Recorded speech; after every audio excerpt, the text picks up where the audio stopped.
I will do a little victory dance on someone in this room. Hank, you tried to troll us being like we were being mean to the Vikings, and you're like, I'm on the Vikings. I like the Vikings. The Vikings are really good. They're 13-4. You bet on them today. What do you say about that?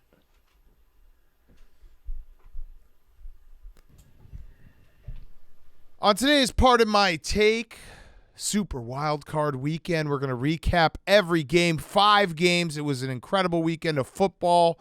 We're going to talk about all of them. We're going to maybe talk a little bit about being dead ass right about the Vikings. I'm not going to take a victory lap. I'm not either. Hank being dead ass wrong. We have a lot to get to. It's going to be a great, great show. Nothing better than talking football with the boys. We're going to start with fastest 2 minutes, do a little who's back at the end, and it's all brought to you by our friends at Coors Light. When you're juggling work, family, and life in general, things can feel chaotic. That's why Coors Light helps you find moments to unwind all year long. Whenever you need to hit reset, reach for a Coors Light. It's made to chill. Cracking open ice-cold Coors Light is the best feeling in the world. Just sink into the couch or sitting at the bar with your friends, watching football. There's nothing better than an ice-cold Coors Light. And the mountains on the bottles and cans turn blue when you get them super cold. Make sure you tweet us your blue mountains. Gets the mood, perfect for a weekend. Long weekend this weekend. We got more football coming up. So when it's time to unwind, Coors Light is the beer I reach for when you want to hit the reset. Grab the beer that's made to chill. Get Coors Light delivered straight to your door with Drizzly or Instacart by going to CoorsLight.com/take. Celebrate responsibly. Coors Brewing Company, Golden, Colorado. Coors Light is the beer of 2023. We love Coors Light. It's my favorite beer. It is the best beer. It is the greatest beer ever created, and it's the coldest beer. That's a fact. Check out those mountains on the cans and bottles when they turn blue, and buy Coors Light straight to your door with Drizzly or Instacart by going to CoorsLight.com/take. Okay, let's go.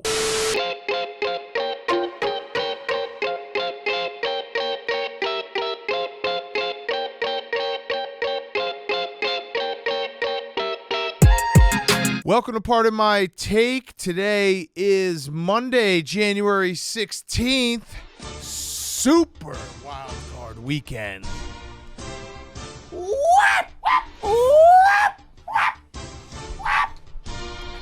Football. The game we love. We start in San Francisco. Brock, who's there? Purdy who? Purdy good as the Niners took on the Seahawks with Mr. Irrelevant at the helm. Everyone thought it would be a blowout until DK, have a good day. That's 2. Showed up scoring twice and giving Seattle a first-half lead. In the second half, San Fran said, fuck it, let's rock out with our Brock out, letting Purdy throw it around the yard. Debo Samuel Cook said, these D-backs can't stay with me because I'm running for TD, and the route was on. But don't feel bad, Seahawks fans. This season was a success as Wilson, king of interceptions, had the internet lay their hate on him. And you're still having fun, Seattle. Niners 41, Seahawks 23. Down to Duval, where Trevor Lawrence spent the first half in the depths of Asante's Inferno, throwing 4 interceptions and almost going full Peterman. The cream rose to the top as Austin Cream Pie Eckler exploded twice inside the end zone. Unfortunately for the Chargers, the game is 60 minutes long, and Let's Go Brandon Staley picked a terrible time to be conservative, as he'll have plenty of time to watch games from his basement in the future. The Chargers charging is a tale as old as time, and on Saturday night, they Lorenced and repeat the same tragic tale as the Jaguars took a big chug of their Trevorage full of Michael's secret stuff at halftime and came back for the shocking win. The Jaguars are jagging off. 31, Chargers 30. I always say, it was always the Jaguars. It was always. In Western New York, the Bills were playing with an extra pep in their step as Hamlin continues his demarkable recovery.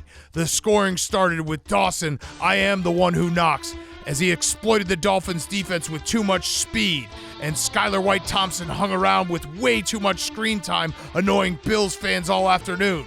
Both teams took their shots back and forth, except for it's no worse than a common Cole Beasley, who disobeyed the Dolphins' mandate to stay out of their end zone. What ultimately did the Dolphins in was an inability to understand Mike Tyson McDaniels as he called plays in late all afternoon, and their season faded into oblivion. No one circles the wagons like the Buffalo Bills. Bills 34, Dolphins 31. Over to Minnesota, where Tesla owner Daniel Jones was trying to quit Skull as he was on auto drive all afternoon. The Giants offense had their aha moment as Saquon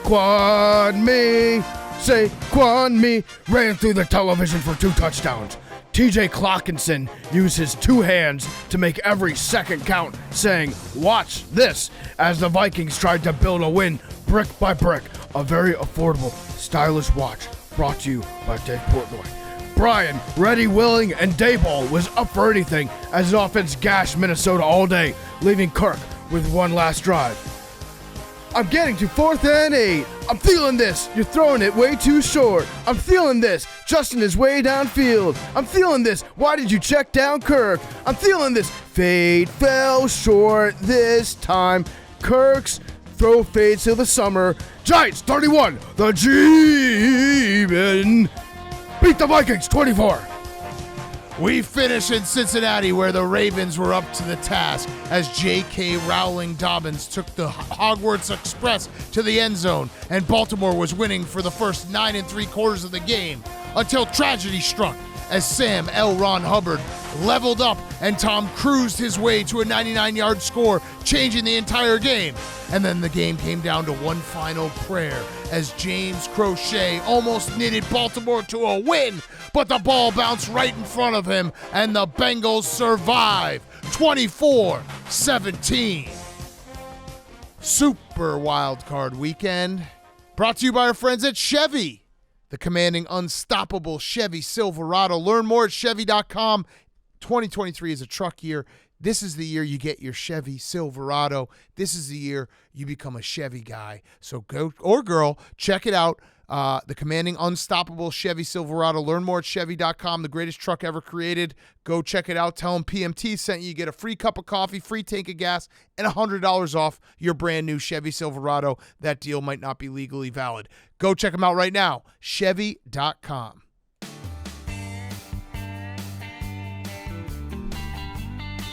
Hank is making us do this song and trolling us through the song.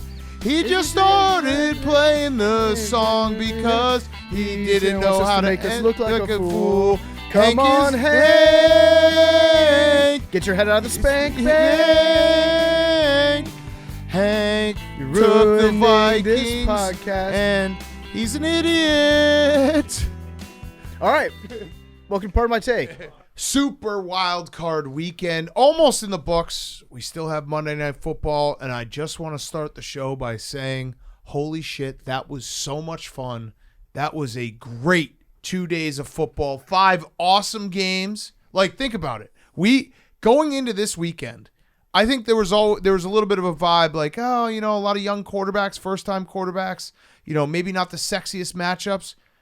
Besides the second half of Seahawks 49ers, every game delivered. And that game delivered just because there were Deebo Samuel making awesome plays. Like, that was an incredible weekend of football. I love football. We should just be blessed that we got that. I think no matter who you are, even if you hate football like Max, this was a weekend where you had to just sit down and appreciate the gift that is the beautiful game. It was so much fun.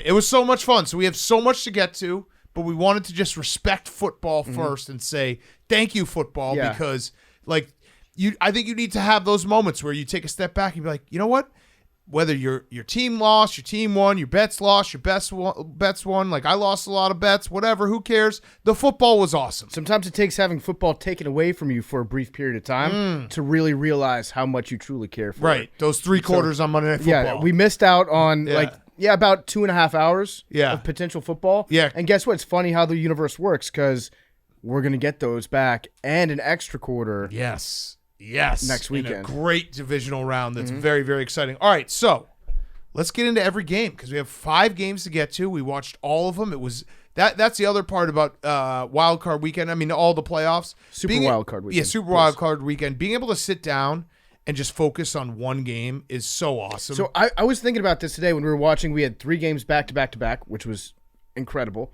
What if the NFL scheduled a weekend that was like that, but the game started at 9, and then we just had games going pretty much nonstop? Yeah, why not? Do it Sunday, do Saturday, Sunday. So right after college football ends, do Saturday, Sunday, Monday.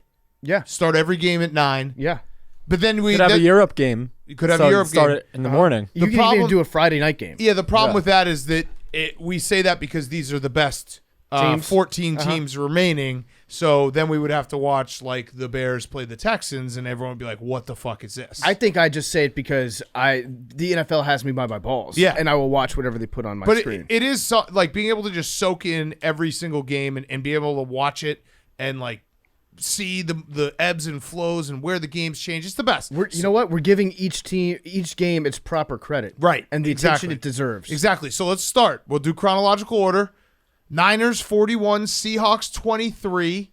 I want to start with our guy Brock Purdy because I was fighting off the internet. I actually wasn't fighting off the internet because I just didn't care. But I thought Brock Purdy, I was actually very impressed with his performance because that first half he looked bad. Oh, yeah, he looked pretty bad, especially like the first quarter and a half when they fell down 10-0. He missed a lot of easy throws. Now, well, no, they didn't. They didn't fall down 10-0. They were up first, but yeah. To defend Brock Purdy a little bit, it was wet. Yeah, no, it was wet, but he looked jittery. He looked like a guy who is Mr. Irrelevant, who got put on a loaded team and got in the playoffs. It's like, hey, go wing it. He was missing guys wide open. It felt like one of those games that if the Niners had that Brock Purdy to start a game against maybe a better defense, that could have been a disaster. That could have been turnovers. That could have been interceptions. So in that moment, I was like, he's back to looking like Mr. Irrelevant.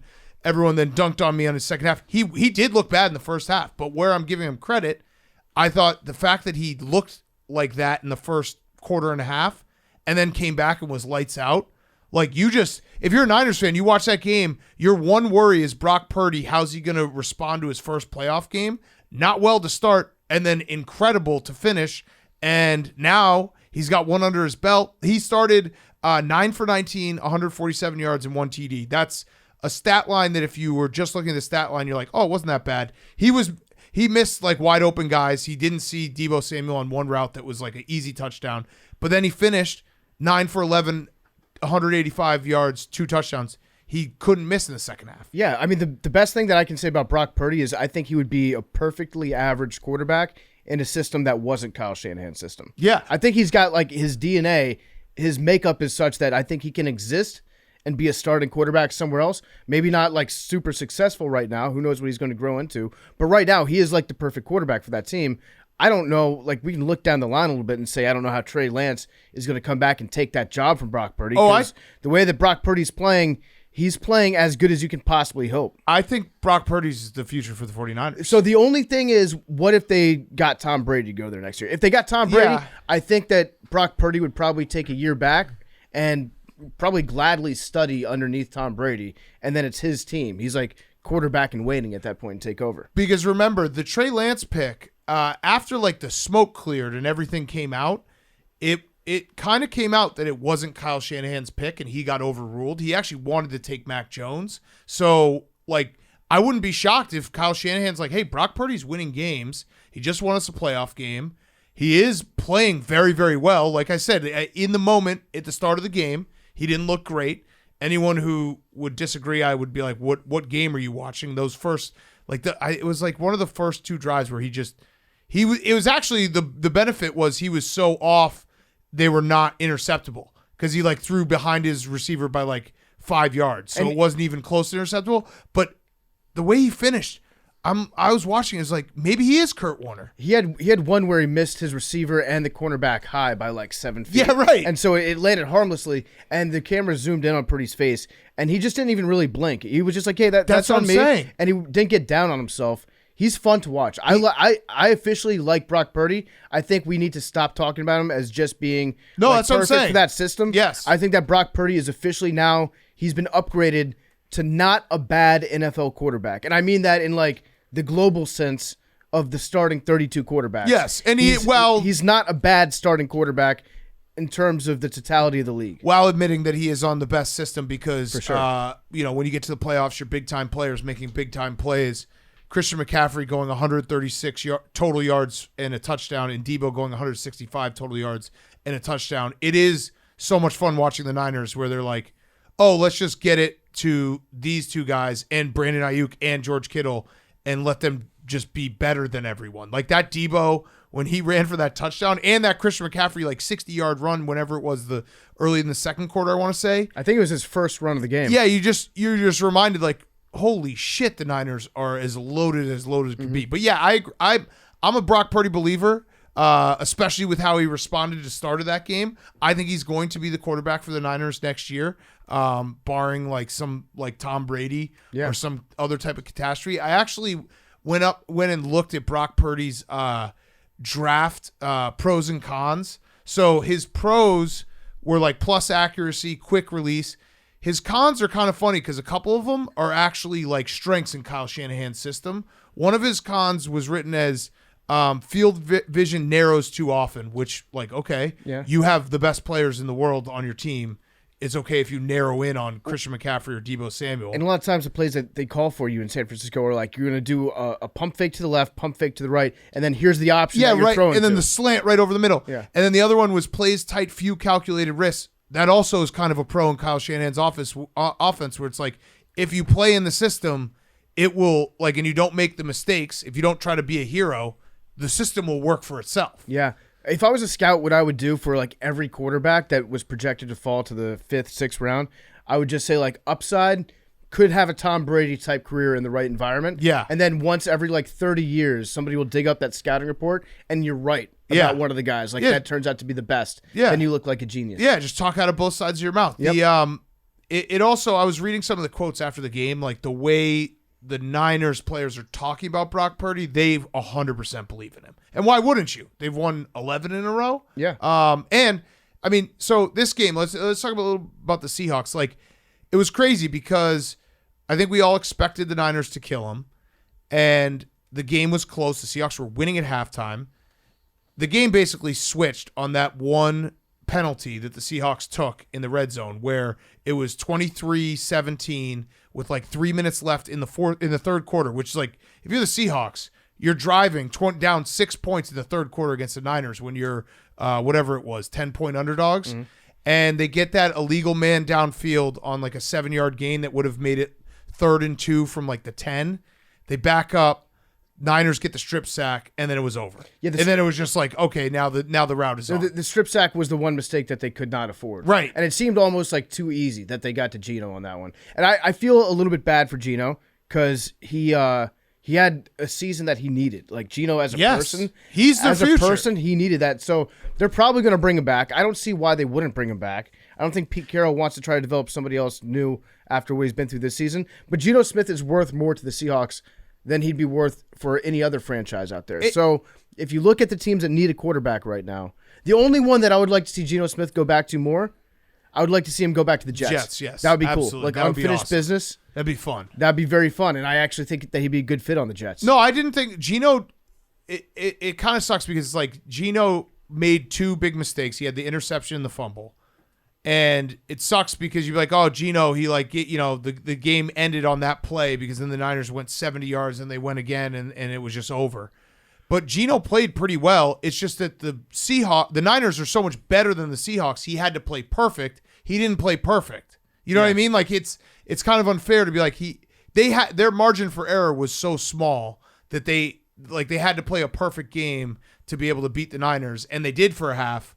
And then that fumble happened, and the Niners defense kind of figured something out where they didn't let DK Metcalf just run. I mean, he was incredible all day. Yeah. But I didn't walk away from that game being Geno Smith, oh, old Geno's back. It was more the Niners are just better than the Seahawks, offense, defense. I think Geno Smith just got good randomly. Yeah. This late in his career. Takes people time. I don't think that he's going to turn back into old Geno. I think he might fade away back into old Geno eventually, just out of sheer age. Yeah. He might age out of being a quarterback, but I think that he's just good now. That's just who he is. As for DK, here's a fun stat. DK Metcalf, this is a stat from Mike Florio, not our Mike Florio, but another guy who's named Michael Florio, which is fucking very bizarre. weird. Yeah. In the 3 wild card round games that DK's played in, 7 catches, 160 yards for a touchdown, 5 catches, 96 yards for 2 touchdowns, and then 10 catches, 136 yards, 2 touchdowns. DK is a beast in the playoffs. Is a beast. He's officially a beast. Yeah. And there was actually kind of a little bit of questions because that second Niners-Seahawks game, he got a little bit bottled up. So it was like, can he, like, is the Niners defense too good? Are they too physical? But no, he was awesome. Kenneth Walker was good too, but he was their offense. I'm going to see your turning point of the game, and I'm going to raise you with the dumbass of the game. That was the real turning point of the game. Okay. The dumbass of the game was whoever it was on the Seahawks that grabbed Deebo Samuel's leg after they tackled him. Oh, yeah. And then tried to twist it because, first of all, you don't tug on Superman's cape, spin in the wind. You don't fucking twist a man named Deebo's leg when he's on the ground. And then his entire team got up and, like, had his back right after that. That was the turning point. That's when the Niners were like, okay, we're done playing with the Seahawks. Let's just fucking fuck them up. Okay, so counterpoint to that, when I talked about the Seahawks having to play a perfect game, I think part of their perfect game was injuring Debo. Well, but they had to injure Debo for part of their perfect game to happen. Then you got to go full injure Yeah, Debo. You don't hurt Debo. I wouldn't be shocked if that wasn't part of the defensive meeting. Like, okay, guys, like we got to keep Debo in front of us. Like George Kittle's going to be good over the middle. Christian McCaffrey a weapon, and also if we can figure out a way to get like one of them out, then we can win. Well, if there's a way that we can figure out to injure Debo, Kittle, and Christian McCaffrey all in the same and Fred Warner probably.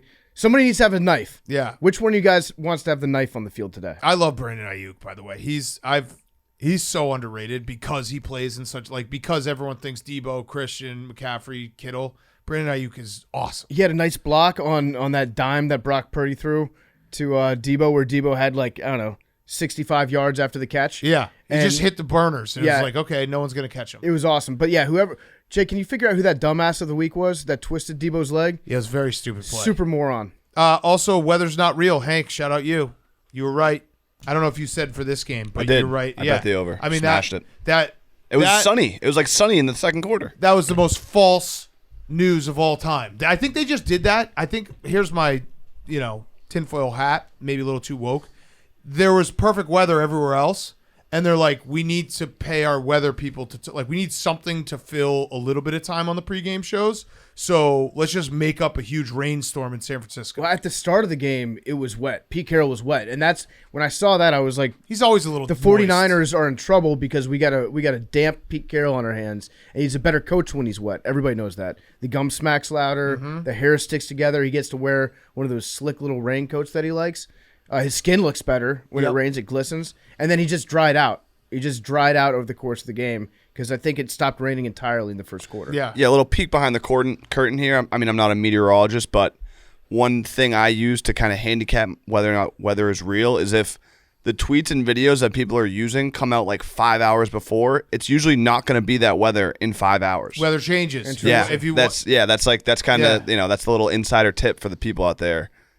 It's too early for weather. Doesn't stay the same for 5 hours. Yeah, any forecast that you make before an hour before kickoff is irrelevant. There was a Big J. That was the video that was going around that I saw. There was a Big J. It was literally 6 hours before tip-off. Like, dude, what are we talking about? Tip-off, kickoff. Yeah. And it was pouring rain. It's like, game's in 6 hours. Does weather affect basketball at all? Yeah. Yeah, wind could. Humidity. Outside if you're shooting? Wind, yeah. What were you going to say, Jake?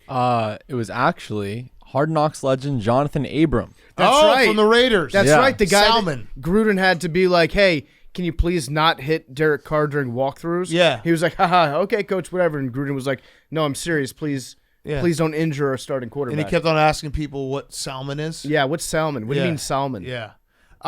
Okay, so Seahawks, I know that losing a playoff game sucks, but you can't judge this season other than an A+.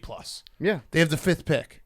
Everyone and they got rid of Russell Wilson, and they went to they were leading the Niners, who kind of everyone thinks is the best team in the NFL right now. They were leading them at half. Yeah. And they might have found their guy in Geno, who won't be that expensive, and now you can do the same thing that you did with Russ, where it's like build everything up around Geno. Yeah, I'd say solid A. Yeah. If you won a game, I would have said A+. Won a playoff game, that's an A+.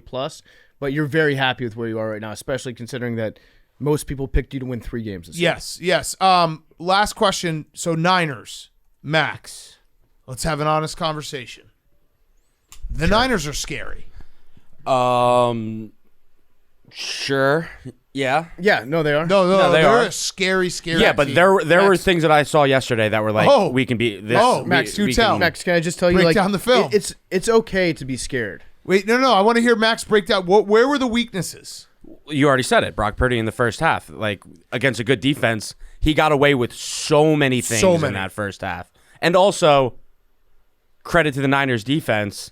We already talked about it, but the Seahawks may have won that game if that strip sack doesn't happen. I mean, it was a 6-point game with them going in. It was a ball game. The Seahawks were in that game like through and through, and then obviously the strip sack happened and everything changed. But if the Seahawks score on that drive, take the lead in the third quarter, like then you have to see Brock Purdy in a situation that you haven't really seen him in, and he got bailed out with the sack. But I don't know. He was very good in the second half. He was very, very good in the second half. Yes. But I didn't look at that. I was like, oh, this is a team that has no flaws. You know what Brock Purdy's really good at? He's very good at managing the pocket. So, like, knowing when to step up. He's got that sixth sense where he can feel somebody coming behind him. Yes. And a lot of rookie quarterbacks, they like bail after a second and they get happy feet. And they're like, let me get out of here. Purdy knows like how to step up, where to step up, and how to manipulate people in the pocket too. And you know what? I actually think that part of his little struggles at the beginning of the game, and again, I'm sure there'll be people who are like, dude, he was fine. He wasn't. Well, if you watch the game, he was he if he does that against a really good defense, it's a problem. But it didn't last, so it's not a problem as of right now. He was doing a spin. He kept on spinning, and it was such a wide spin, and he would end up, and then he finally was like going back to, like you said, he has a nice little pocket presence where it's almost like he makes himself small and then big. He's like a blobfish.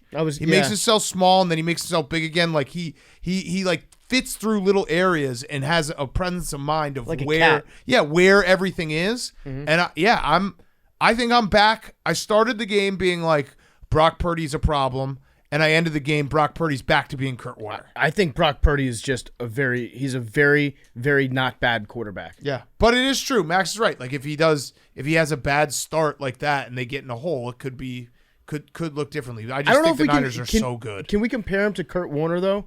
Well, because he didn't spend any time in a grossry store. Find me a picture of Brock Purdy stocking shelves. But Iowa, they got the Iowa. Isn't that where he was? The Iowa Barnstormers, and Brock Purdy was in Ames. Yeah, isn't that where Kurt Warner played Arena League? And that's where he was doing the. Is there a movie about Brock Purdy yet, starring an actor that doesn't look like Brock Purdy? I'm pretty sure it was Grocery Store in Iowa when he was on the Barnstormers, and then you have Brock Purdy at Ames. Yeah, he was on the Packers, then the Iowa Barnstormers. Right. So there's a connection. I think there's a connection there. I think Brock is his own story though, because he's as Mr. Irrelevant. That's a storyline that is yet to be fulfilled yet in the NFL. Oh, absolutely. Somebody going from Mr. Irrelevant. There are a lot of guys that are out there that are undrafted and Cinderella stories, but nobody has had like the disrespect that gets put on your name for being the very last person selected to be a professional football player it's never made sense to me, because it's still a team being like, you're so good that we want to keep you off of every other team, right, and bring you in here for a workout. It's essentially what it is it's when everyone leaves the fantasy draft in the last round because you just auto draft kickers. And if you have the last pick, everyone's out of the draft, so you're just sitting in there by yourself. Yeah, that's what it feels like when you draft Mr. Irrelevant. But he is. I'll say this, and I have no idea who else is on this list. I'm going to say right now, Brock Purdy, best Mr. Irrelevant of all time. Oh, without a doubt. He hasn't won any championships. And we have another Mr. Irrelevant who's won a championship. What position? Quarterback. Who? Chad Kelly.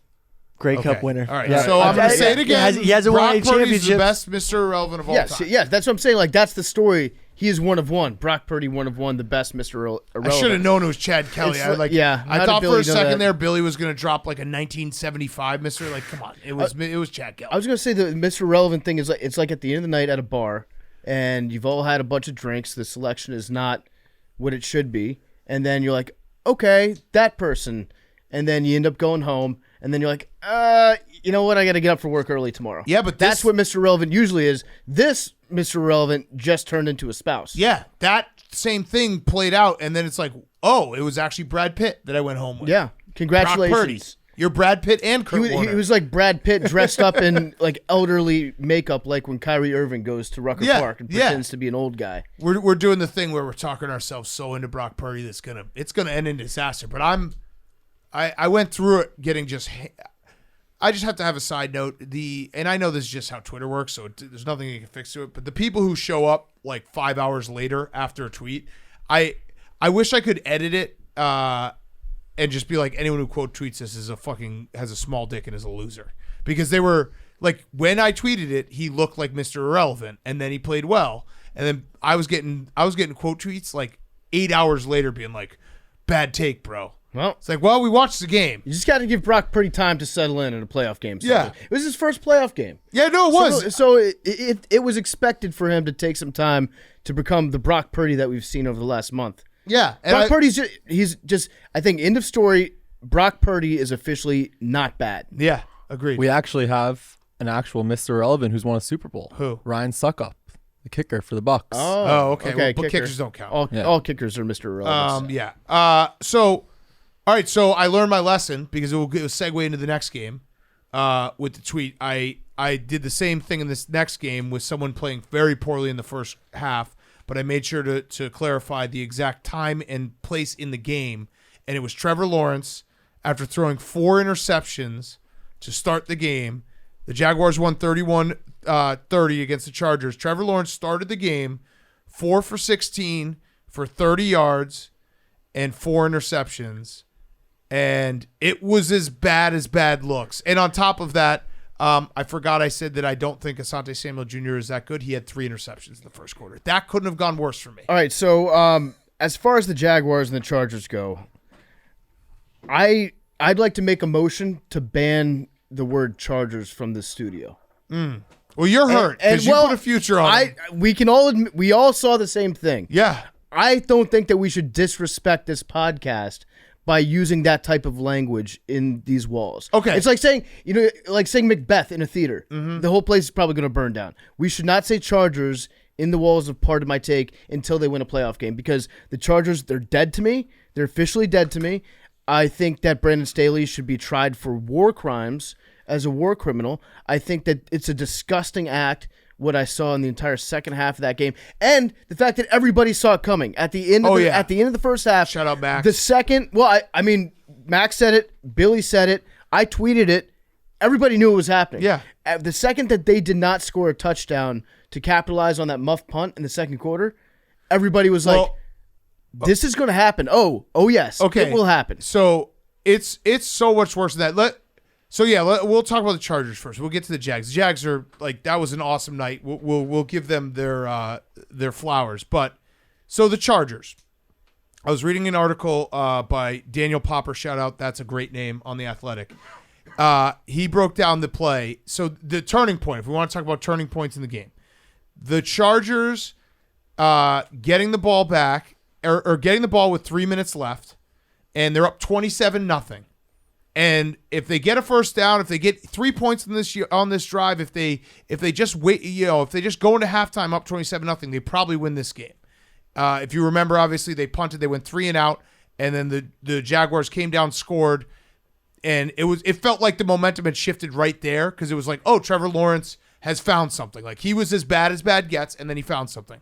So this play is the most Chargers thing that could ever happen. So if you remember, there's 2 minutes left. It's 3rd and 1. Right? They're getting to the line of scrimmage to run the play. They're Joe Lombardi, who is a fucking moron, and everyone agrees. He needs to be buried underneath the Hague. Okay, so here's how it sets. So Joe Lombardi, they get to the line of scrimmage. Justin Herbert has an audible. He has a kill. If it's called for an inside run. If it's looking like the Jaguars are ready for the inside run, there's a kill for a jet sweep to DeAndre Carter. Okay, Joe Lombardi's run 4 jet sweeps this year to DeAndre Carter for negative 21 yards. So let's just start there. Terrible play call, hasn't worked all year. DeAndre Carter is Mike Williams' backup. DeAndre Carter, who got hurt, in Week 18 because Brandon Staley's a moron. DeAndre Carter got banged up. So now they have a guy, Michael Bandian, who has not practiced this play, and they run the play, and he's not even looking for the jet sweep. They fumble, they punt, the Jaguars score, and it's 27-7. That's the most Chargers things ever to have not only a bad play call, but it's a play call for a guy who is filling in for the guy who got hurt in Week 18, and then that guy gets injured, so you're on your backup's backup, and he doesn't know the play. The Chargers deserve all of it themselves. They make their own. They make their own like fate. Like the fact that we're sitting here and they have a bad play for a backup of a backup because Brandon Staley's so fucking stupid. He started his starters in a meaningless Week 18 game. You deserve this. And I'm not talking about Chargers fans. We'll get to them. I'm talking about the Chargers. You deserve this. Brandon Staley, you deserve this. Nice guy. We had him on once. Yeah, it's like the butterfly effect, except everybody involved is criminally stupid. Yeah. It's tough. It's tough. And I have sympathy for Chargers fans. I can't imagine what it's like to be you. I can't imagine why you're still a fan of the team, even if they like the team that has made your life living hell gets up and moves out of your city and you still support the team and it still does this to you. Like, I'm sorry that you're going through this right now. It's the Chargers. terrible. The Chargers are just bad. I don't want to say their name anymore. I think I can easily be talked right back into putting a future on them for next year if they hire Sean Payton. I won't let you do it. If they hire Sean, so this is how bad. And I said all this stuff about like how bad it must be if you're a Chargers fan, but I also kind of get it. Because you list all the guys that they have on their team, which we did. They win. They beat almost any team in a guy off. Also, Asante Samuel did get burned on a touchdown, and the fourth down play that the Jaguars ran, that was actually designed just to pick off Asante Samuel. Okay, so what I'm saying is they've got the guys, right? Yeah. And I'm as mad at a team that I don't root for as I've ever been in my life.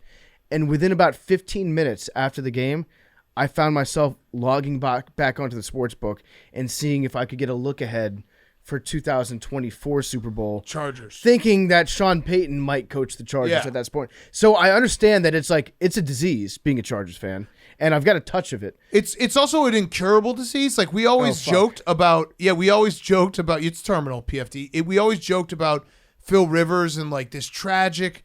Late in the afternoon, you're watching Phil Rivers try to take the Chargers back. It wasn't Phil Rivers.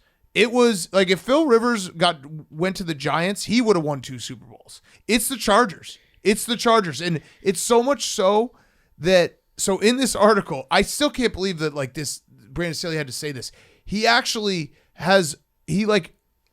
said out loud that the chargering is a thing and that he's trying to break it. If you have to admit that this thing exists, that the Chargers are the most tragic team in like all of professional football, I think you just don't take the job. So here's the quote.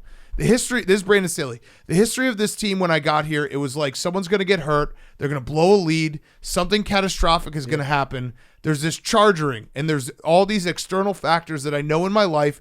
They're just all excuses. And so, all right, well, how do you change that? Well, you have to do things different. You have to have a different approach. And then Brandon Staley started coaching the Chargers, and he did nothing different. Mm-hmm. And he did no different approach. Well, okay, so he did do something different. For a little bit, so this is another reason why I fucking hate this team. I never want to talk about him again, is because Brandon Staley got hired by the Chargers, and he comes in, and he's a defensive coach, so they're like, okay, this guy's going to be conservative. And their defense played well. He's going to be pretty much standard coach offensively. And then, no, he starts acting like a big fucking drunk weirdo and starts going for it on like 4th and 13 from his own 20-yard line. That's fine. I would...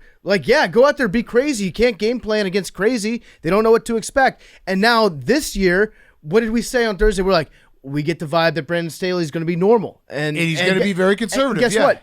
There was normal charging. Here's another very funny stat. But you're right, PFD. Like the way to beat the Chargers curse is to be the crazy dude that everyone's yelling at on Twitter because he never will kick a field goal. Yeah, he actually was doing the thing to break the like curse that somehow the Chargers have, and then he spent enough time there that he just reverted back into a plain old boring coach that makes stupid decisions. You got to get so crazy that you out crazy yourself. Right. Is that you got to outsmart yourself at times. My buddy Spilly tweeted this out. It's the Chargers win probability. It matches up exactly with the lightning bolt. Oh, that's in their sick. graph. That's actually It's sick. an overlay. That's sick. That's wild. And also, those win probabilities make no sense None. because the Chargers are the Chargers. It should like be there weighted. was when they were down 20 when the Jaguars scored and made it 27-7 going into half, it was a 50-50 game. Yeah. So It was a coin flip. So when it was 27-0, when they didn't get a touchdown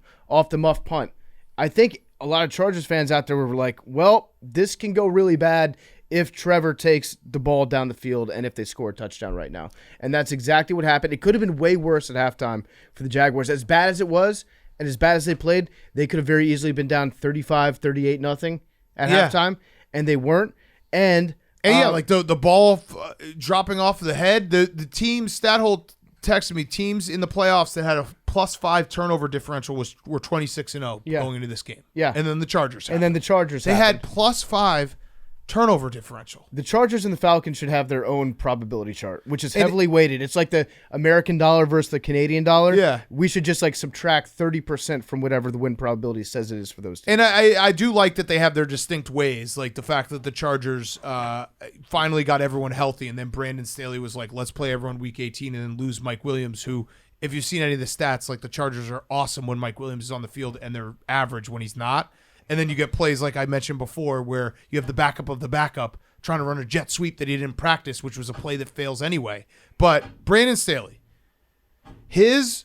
I feel like we're talking a mile a minute. I like it because we're fired up. This is just passion that people are getting in their ears right now. Brandon Staley, the analytical king, the prince that was promised. Everyone talking about him last year or the year before, whatever it was when he came on the scene. This guy does it different. This guy's new age. He's like, he realizes that 7 points are more than 3. Finally, someone. Brandon Staley on 4th and 3 from the Jacksonville Jaguars 22-yard line decided to try to make the game from a 2-possession game to a 2-possession game. They were up 10, and he said, let me go up 13. What the fuck, dude? Like, if you get a first down and score a touchdown, if you go up 17 late in the fourth quarter, the game is over. And I know the Chargers are still there, but the game is over. When you're up 17 with, I think it was, how much time was left?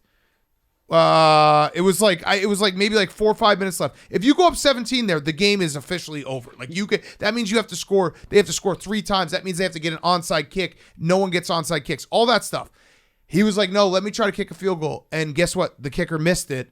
And on the flip side, you have Doug Big Balls Peterson, who, like genius when Bosa lost his mind for the 17th time in the game, was like, you know what? Let's go for fucking 2. Trevor Lawrence is 6'6". He can just stretch over, like he can dunk from the foul line. 8:47 at the missed field goal. 8:47. So a little lot later. But if you go up 17 with 8:47, I actually believe the win probability, like if you score a touchdown to go up 17 with 7 and a change left, you're going to win the game most likely, because that is, again, Because you're probably going to need 2 onside you need kicks they need to score, they need to play perfect football. You either need a turnover that you return for a touchdown or get close to returning for a touchdown, or you need to have 2 onside kick recovers. Instead, it's just score, get a punt, score. And if Brandon Staley, if he truly knew the depths of how bad charging got, he probably would have shied away from kicking a field goal. Oh, yeah. That was I mean, Dicker had a great season, and he was one of the reasons why people were like, this Chargers team, myself included,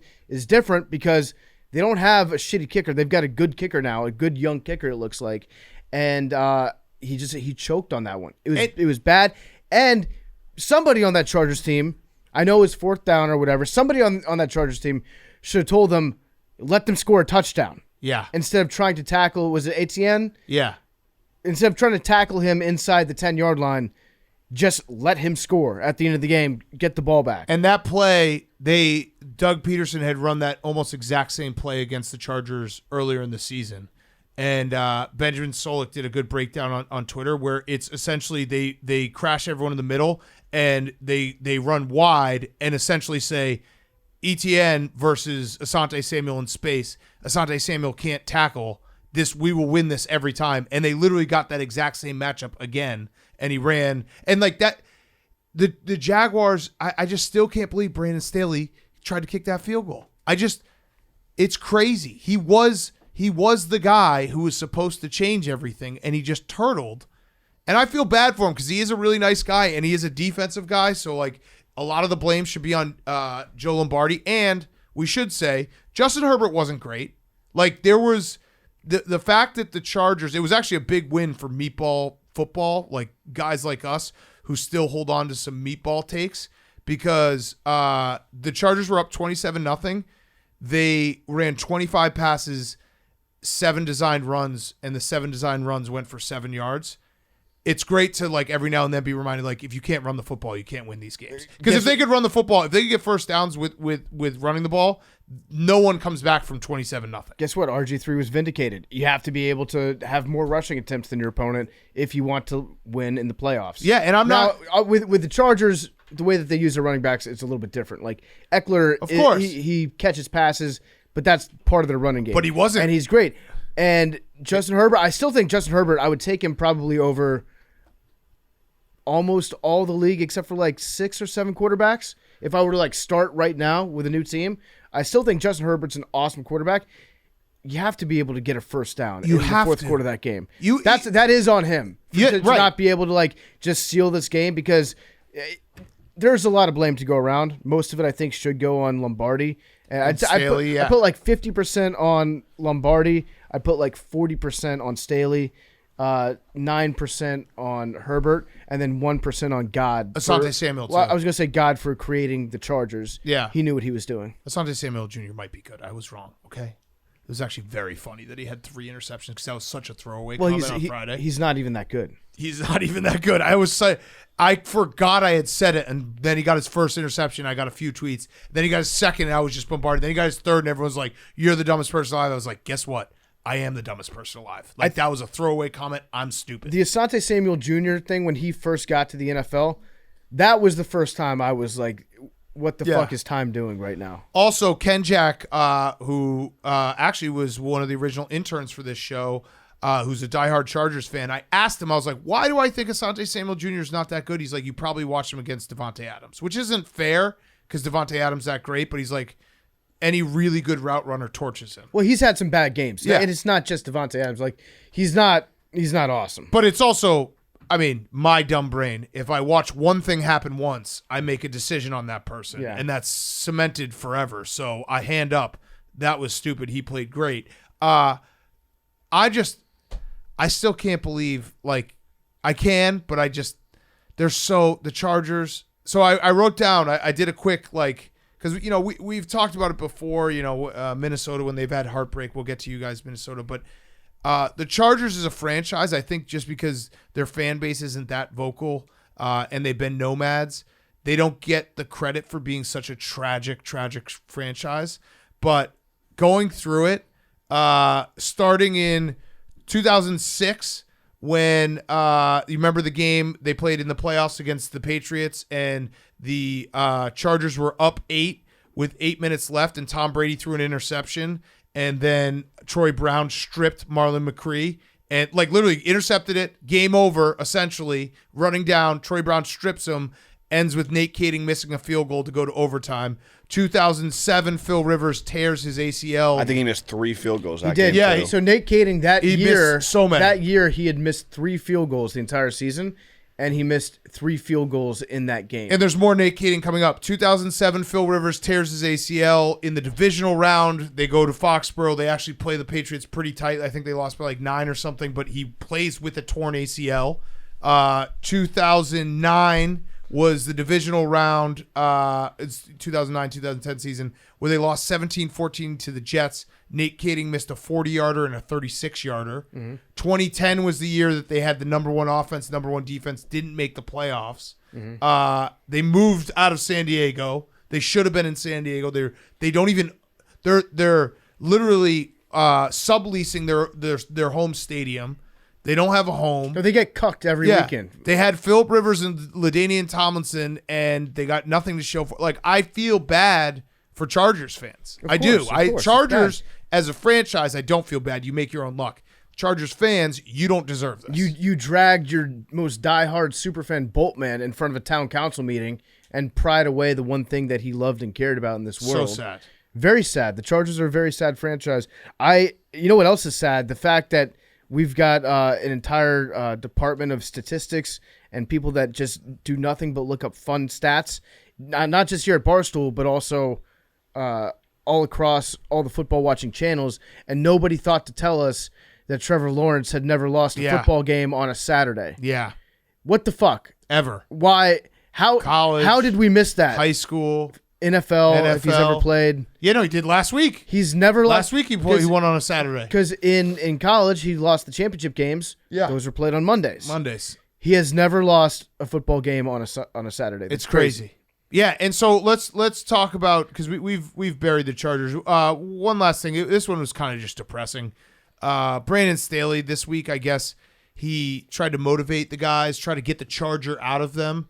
He showed them a picture of the late 90s Bulls all wearing the same sneakers, and he told everyone they had to wear black cleats on Saturday night, so they were a team as one. Oh. And they really went out job. there. That did it. So, yeah, that's the depths of the Charger hell that you're 90s Bulls. We got to do what they do, and maybe we'll get out of whatever this hell we live in. Okay, so I've got an idea for the Chargers. If you really want to fix the issue of being the Chargers, it's going to take something more than just the shoes. You have to let them wear a completely different uniform underneath their Chargers uniform. Like Mighty Ducks? You have to Change let it halftime? you have to let them get. Well, I'm sure Goodell would have a word about you only get a certain number of color combinations you can wear, but let them put on, I don't know, Patriots or Rams clothes underneath their Chargers uniform. We don't have to see it on TV, just so that they know it's under there. So it's listen, this uniform isn't who you are. It's just a piece of clothing that's on the outside. You can be whoever you want on that field. They need a witch doctor. They need a witch doctor to show up to their facility to start training camp next year and do a seance and do the smoke and heal all of them. Because I don't think there's anything that's going to change. I think Justin Herbert's a franchise quarterback. I do think that he deserves some blame for Saturday night. And shout out to Emmanuel Acho for being the weirdest dude on Twitter. For just hammering him. It's the guy's very good. He could have played better, but they need everything to change because they had Phil Rivers, and now they have what seems like another guy who should be there for 15 years and win them a lot of football games. But as it currently states, they're never winning anything of consequence. They seem like the most talented team that's always got a whiff. It's a combination of being cursed, truly, truly cursed by God, and also they've got a whiff of candy assness about them. What they need is an interim coach. They need an interim Coach O. They need Coach O to come in Coach O. for a season. Yeah. Just whoop the shit out of him. Yep. Bury all the old Chargers uniforms underneath the soil. Let them wear LSU shit underneath the Chargers, whatever it takes.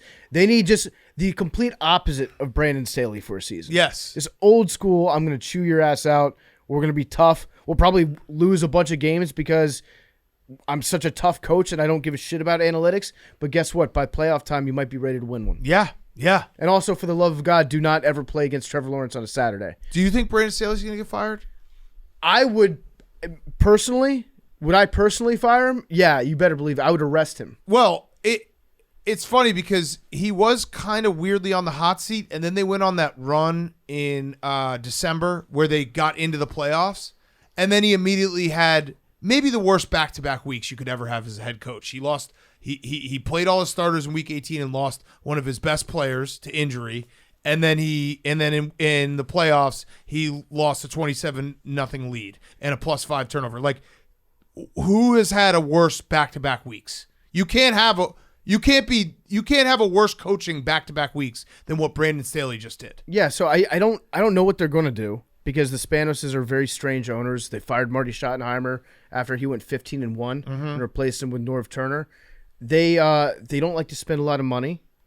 They're clear about that. Yeah, they don't have a stadium. I would personally fire Brandon Staley if you thought that you had a shot at getting Sean Payton. Because I feel like Sean Payton could fix what's wrong with the team. He's got a little bit of that old school. If you can't, though. He's going to come in and put mouse traps and shit in your lockers. Yeah, no. He's going to make you watch videos of rats getting electrocuted before games to toughen you up. You need a little bit of that stupid, meathead old school football coach. If you can't, I think you got to just fire Joe Lombardi and hope something changes, which it won't. Or just go without a coach. Yeah. Just be like cream's Player gonna rise coach. to the top. So whoever feels like they want to coach the team, it's gonna be like Lord of the Flies next year. Yeah, let Bosa coach. Oh yeah. That was actually an all-time moment when Capitals Bosa this way. When Bosa threw his helmet down, and then Staley picked his helmet up and handed it back to Bosa, and Bosa was like, "Oh, thanks, coach," and just threw it again. Yeah. It was like, what? Who's the head coach here? Yeah. I officially now I'm a Nick Bosa guy. Yeah. I'm done. I'm done with Joy. I'm done with that entire franchise. I'm serious about it. I'm going to try to not say the word Chargers. Yeah. The C words. They're the C words. All right, so- I'm going to put $20 in the free parking lottery ball thing every time I say it. You guys are all welcome Fair. to join me if you want. All right, so let's talk about the winning team here because they deserve a lot of credit. Trevor Lawrence could not have been worse to start the game. Like I said, 4 for 16, 30 yards, 4 interceptions. He then from that point forward went 24 for 31, 258, 4 touchdowns. It was insane how well he played after that start because I think we all were sitting there being like, is he going to go full Peterman? Like they were bad interceptions. I don't think Nathan Peterman ever threw 4 1/4. Did he? Was the 4th in the second quarter? Because I was just looking at the 5 in first half. Yeah, 5 in first half. That's Yeah, all I know. That's what I was thinking. I but was like, you kept thinking like, oh, it's not going to get any worse, and Yeah. it just kept getting worse and worse. and Doug Peterson is just a really fucking good head coach, and he did get a little too. We said it in Friday's show. Like the one thing about Doug Peterson is he gets like a itchy trigger finger where he's like, I got to do something crazy. He did it at the beginning of the game when he went for it on that, what was it, a 4th down? He did that weird play, and it was like, what are you doing? Oh, he could have gotten a field goal. They could have gotten a field goal, I think it was. And you're like, Doug, what are you doing? But then he made up for it with the 2-point conversion, and also, like, sometimes football feels simple, and the Jaguars coming out of half and just being like, hey, the Chargers are just killing Trevor Lawrence. Why don't we run tempo? And why don't we just go hurry up? And they did that, and Trevor Lawrence was awesome. And Doug Peterson deserves all the credit in the world for. We should have known going into this game, like Doug Peterson's going to outcoach Brandon Staley. Of course he is. Also, shout out the entire city of Jacksonville. I don't think that they left the stadium. No. I think they stuck around. Other cities, other bad sports towns would have jetted out of there, but it looked like the stadium was full in the second half. They stuck by their team. I think there's something to be said for a team that's been so bad for so long. They just wanted to like take in a playoff experience because you never know when you're going to get to see it again. And they got rewarded big time sticking around. That pool, oh my God. Yeah. Imagine the body fluids that were floating around that pool by the end of the game. And it was 40 degrees. It was only 40, 40 degrees. It we was had the guy in very the chilly. gimp mask. That was the saddest thing. And when they had were a down 20 pregame something. part of my cheesesteak tailgate. Yeah, They hell did. yeah. Yeah, So we that- loved good vibes. Duval. That pool went from being filled like halfway with tears and blood in the first half to blood and cum at the end of the second half. And I'm not ruling out the Jaguars versus the Chiefs. I know that they're gonna have to if Trevor Lawrence throws 4 interceptions to start the game, the Chiefs will win the game. Like Chiefs will not give up a 27-0 lead. Wait, But it's on a Saturday. it is on a Saturday. Trevor Lawrence never lost a game on a Saturday. They played. I think the Jaguars lost by maybe 13 or something, whatever. They played right before the Jaguars had turned the corner, and the Chiefs are way better. So like if you play the game 100 times, the Chiefs probably win 80 times. But Doug Peterson, Trevor Lawrence, if he's clicking, something about like one of those young teams, like we don't know what we shouldn't know, and we'll just go into Kansas City and win this. And the Jaguars, wouldn't it be perfect Jaguars history where it feels like the Jaguars are the opposite where of the Chargers, they just go from stretches of being the worst franchise in NFL to then having mini like bumps where their teams just go far exceed expectations. Right, and it's fun. This is right when Blake Bortles went up to Pittsburgh and Dude, beat Big Ben. It goes all the way back to Mark Brunell beating John Elway in Mile High. Oh yeah, remember that? Like Yep. That was supposed to be John Elway's first Super Bowl. So that's the Jaguars have like if you know Jaguars history, don't be surprised if they find a way to beat the Chiefs on Saturday. And it's on a Saturday. And That's it's the on a most Saturday. important stat. Yeah, Josh Allen is awesome. yeah. The other one. The other one. But if your name is Josh Allen, you're very good at football. Yeah, right the now. Jaguars defense like came alive. We're like, hey, Heck, what were you about to say about? Were you going to call him a good sports town? Yeah, I mean, I thought, sticking out in the cold weather was impressive. I was also wrong about Trevor Lawrence, so I'll just get in front of that. yeah, you were right though. For I was a while. right in the first. I was at the end of the Titans game. I saw what I saw. He didn't look good. I was proven right in the first half, but now that he's done it, Never again. He's proved himself in the playoffs in my eyes. That's similar to the Brock Purdy. And he's good. To throw 4 interceptions and be able to come back from that is insane. Yeah. Mentally, I would just crumble. I'd just be a puddle crying on the sidelines. I do think that it was helpful that it was interception, interception, interception, and it wasn't like interception, drive, interception. He just got them all out of the way quick. Yeah, that's did. basically equivalent to 1 interception. Yeah, it's true. It's one big interception. Yeah. It's all one song. Yeah. It was just one big jam of jam band jam of interceptions. Yeah, take those 3 drives out of the mix. I like that. Yeah, it's not that bad of a game. Because not that bad of a half. I actually can't know. Like we talked about at the beginning, how we all took in every moment of every game. I actually can't remember the actual interceptions. They all just blended together. And it's also just such a concentrated period of time where it's okay, that was a bad 30 minutes, as opposed to if you spread all those out throughout a game, then you're like, oh man, that's a bad 3 hours. I did think they were fucked when the punt went off the Jaguars player's helmet. Yeah, that was the most unlucky until they didn't score a touchdown. Yeah, until they didn't score. Yeah, because the Chargers had this the shortest fields possible. Yes. It felt like the entire first half, and they should have put him away. So now the Jaguars deserve all the credit for coming back. If you're the Jaguars, you know that no matter how bad things get in Kansas City, you've come back from worse, probably. I don't know if they're going to get out to a 27-0 start. That's pretty bad. You can't get off to a worse start against the Chiefs than you did against the Chargers. So it's you've seen all that the world has to throw at you before. Now you might not win the game, but going into it, you don't know that you're going to lose it. Right. The only difference being that the Chargers, there had to be someone in the locker room at halftime who was like, guys, this is the Chargers. They're destined to blow this game. I don't know if you can say that for the Chiefs. Probably not. The Dougie P, Max, you were saying Dougie P will get him coached up. You love that guy. Of course, everyone in Philly shouldn't have loves driven Dougie. him out of town. Yeah, you could make that argument for sure.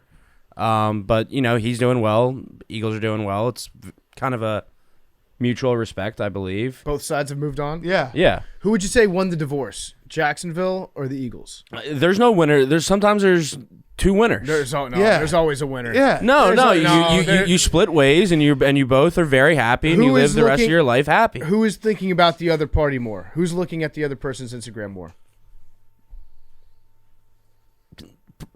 Him looking at us, probably. Oh, okay. Yeah. I'm going to say it right now.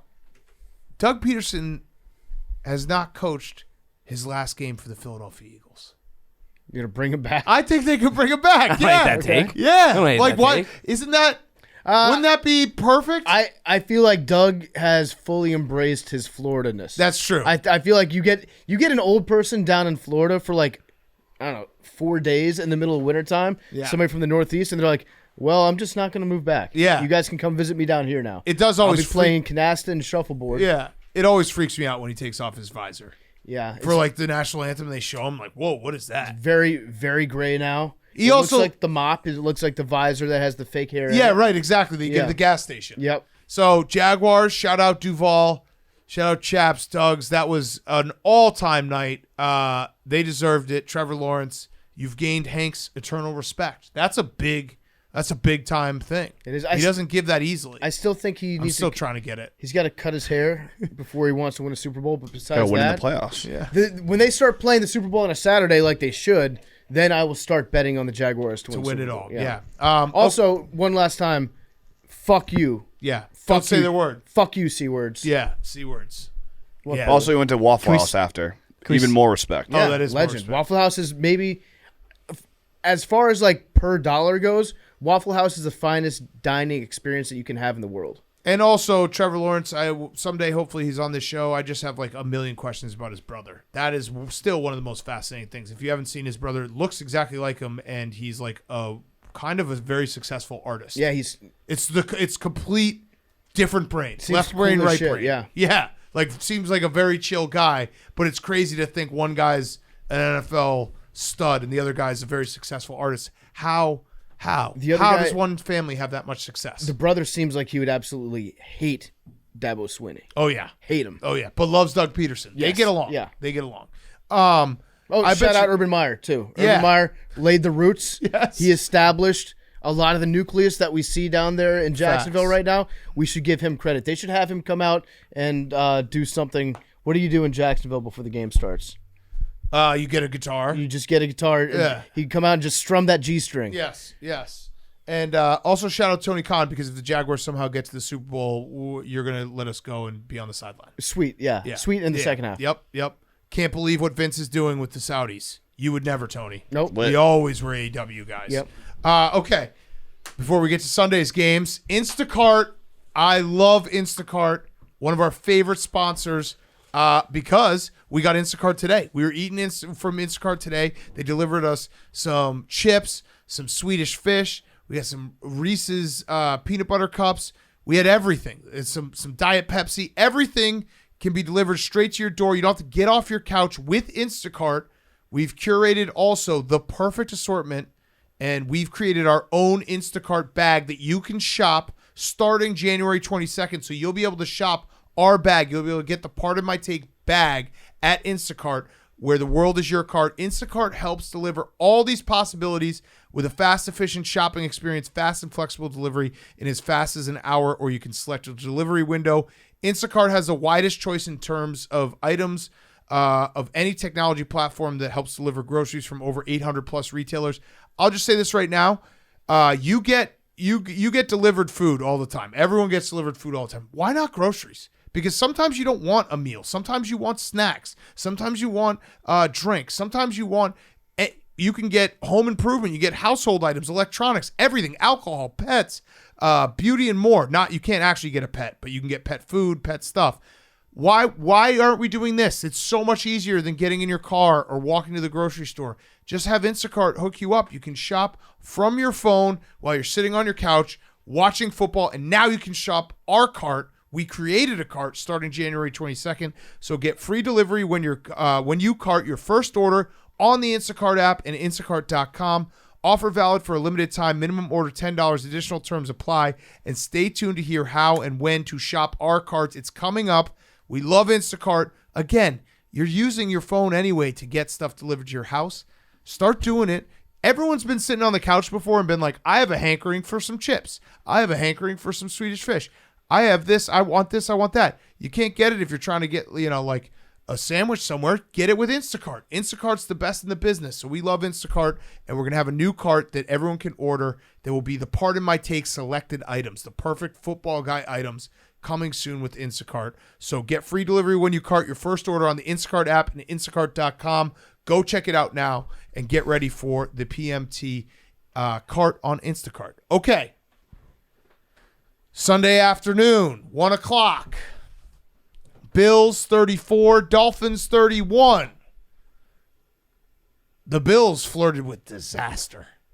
That was crazy. Yeah, for a little bit, it looked like Skylar Thompson was going to go into Buffalo and beat the Bills. They let him hang around too long. It was crazy because the game started.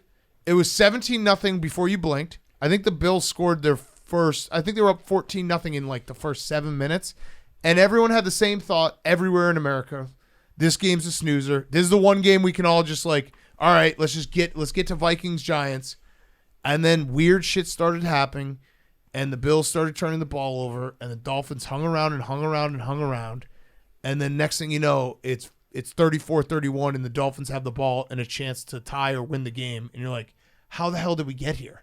I don't know what to explain. I don't know if it's Jalen Waddle coming back maybe. Yeah, or like don't overreact because the Bills might have overlooked him a little bit, even though you shouldn't do that in the playoffs, or panic time Bills because Skylar Thompson looked pretty good. And the thing that has kind of plagued them all year is turnovers. Did you know that the Texans and Colts are the only two teams that have more turnovers, and they played an extra game? I mean, right from the very beginning, yeah. When Josh Allen had that first scramble, and then at the end, he mashed all the buttons at the end of the play like he does, yep. And both his hands flailed out, and the ball trickled forward like 6 yards.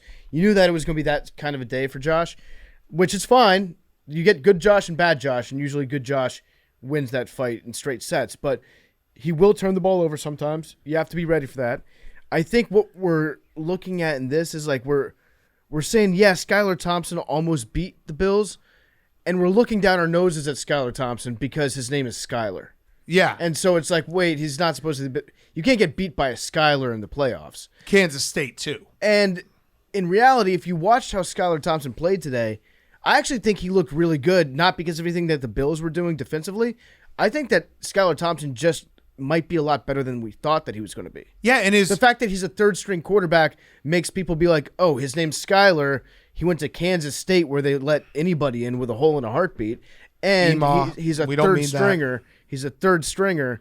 Though their acceptance rate is like 99.9999. But Ema, you got to say Ema after that. 9. Every man a Wildcat. Shout out Bill Snyder. But he's not as bad as a third stringer named Skylar would lead you to believe. Yeah, I mean, he's actually not bad. And he wasn't great.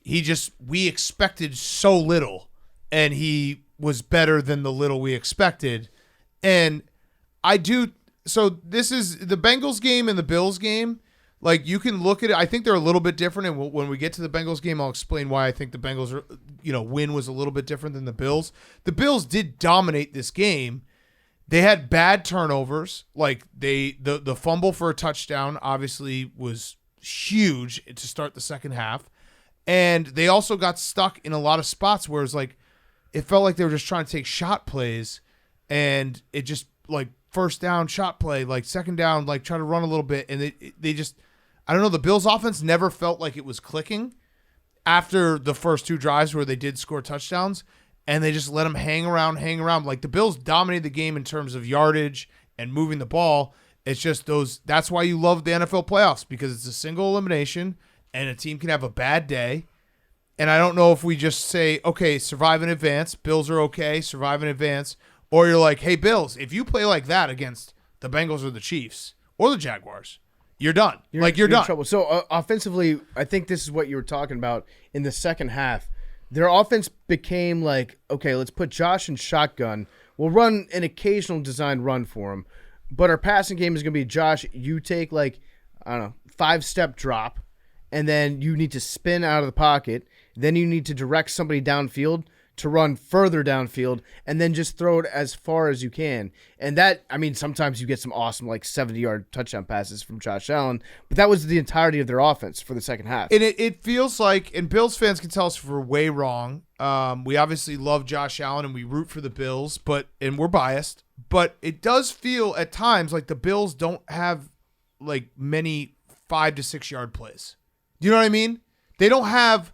It never feels like it's Cole Beasley. Yeah. That's why they got him back, yeah. But it doesn't feel like they can just methodically move down the field and sustain drives. It feels like they're either going to hit a home run or they're going to be in third and long, and Josh has to do something incredible. Yeah. So I don't know what that is. I don't know. Cole's their move the chains guy. I think they're working him back into the offense, and so they're going to have him do those little Wes Welker stick routes, and that's how he scored a touchdown today. Right. Was on one of those. He actually I think he's a big addition for the team. Yeah. People will laugh and make jokes about Cole Beasley, but I actually think that he makes this offense. He should, once he starts practicing more and becomes more of a part of the team, he does serve a very valuable role, which is turn the offense into a possession offense. Right, because it does. You know what I'm saying? It doesn't, and it should be that they should be able to get stuff underneath a little bit easier, because teams you would think would given Josh's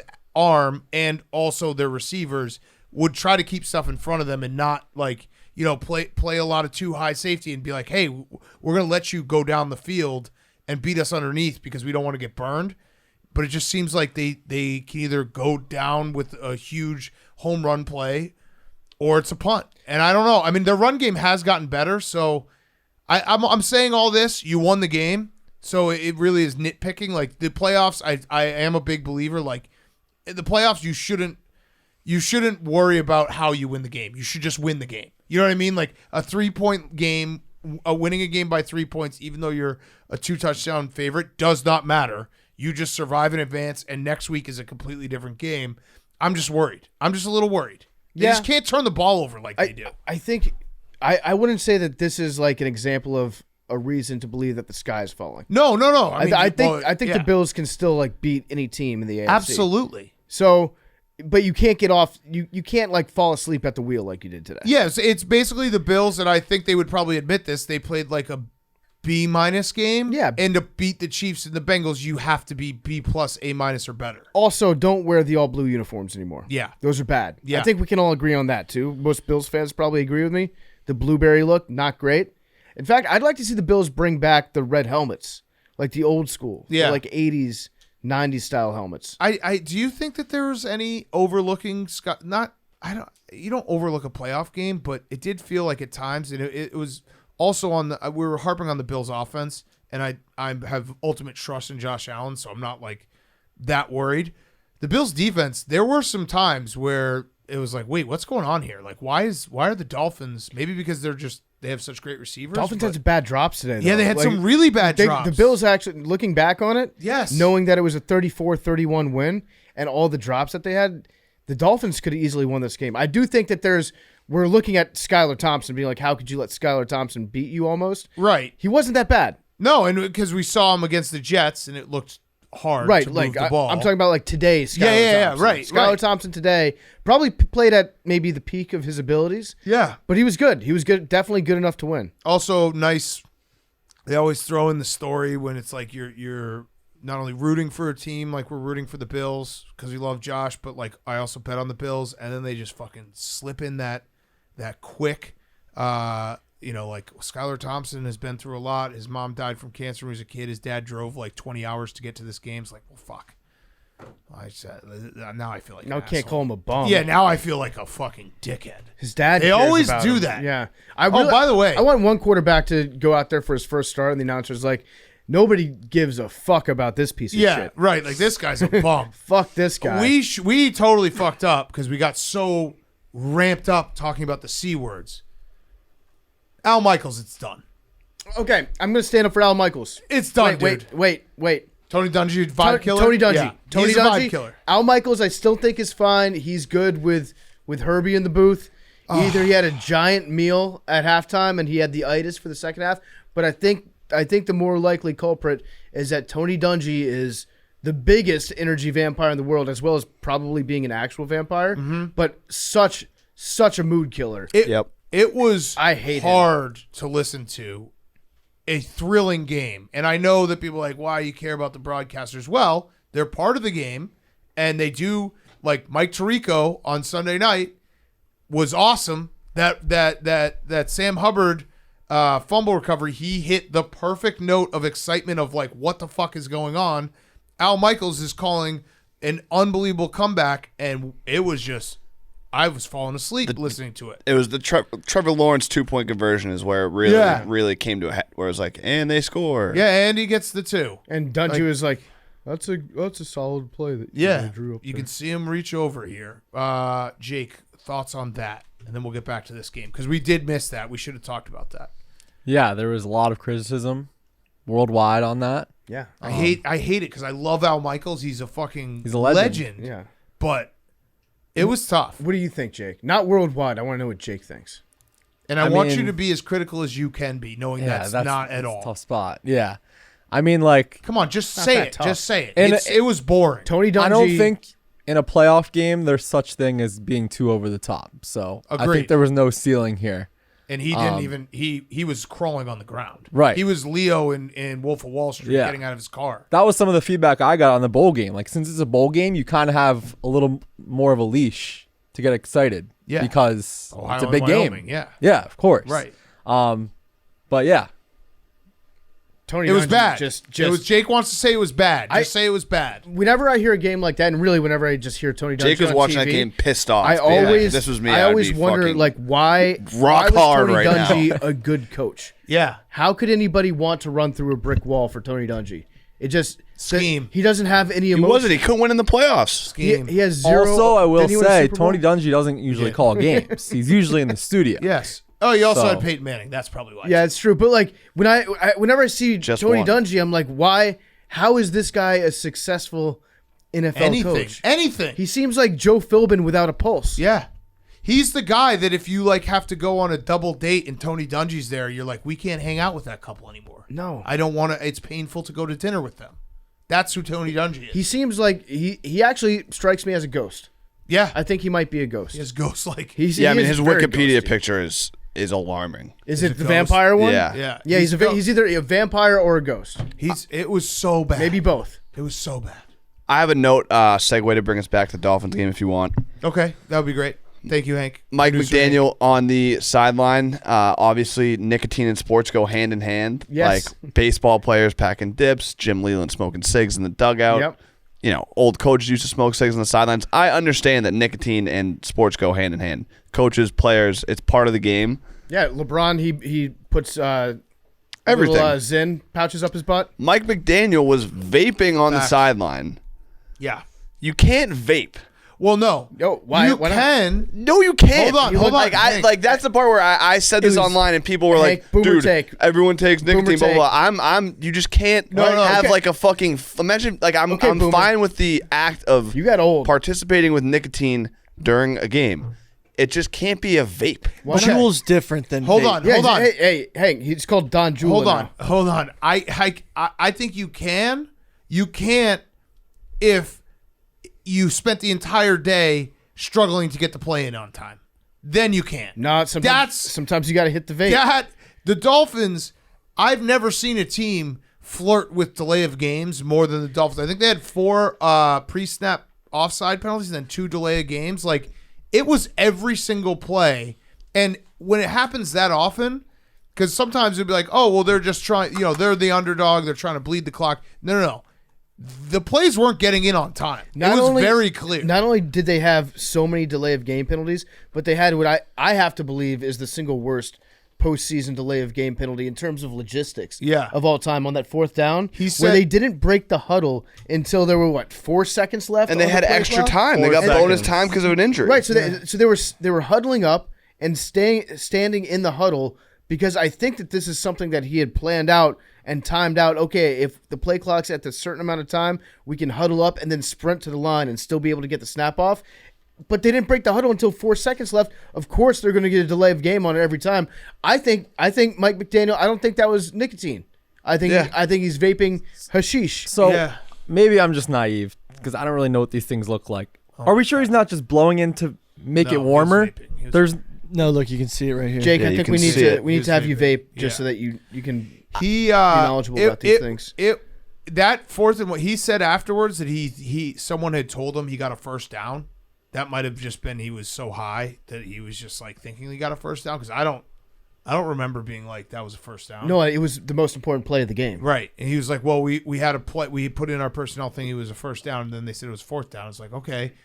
It was all They gained game. 0 yards on 3rd and 1. It was all game. All game they had trouble getting the play in. And I don't know, like, Mike McDaniel was a success as a first-year head coach. I respect Mike McDaniel. Yeah, as a yeah. Like, coach. he got them to the playoffs. Just don't vape, He dude. dealt with a lot of injuries, a lot of weird adversity.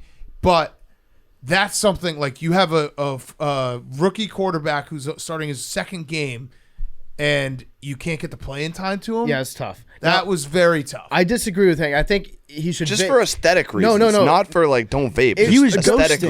Don't hit the jewel.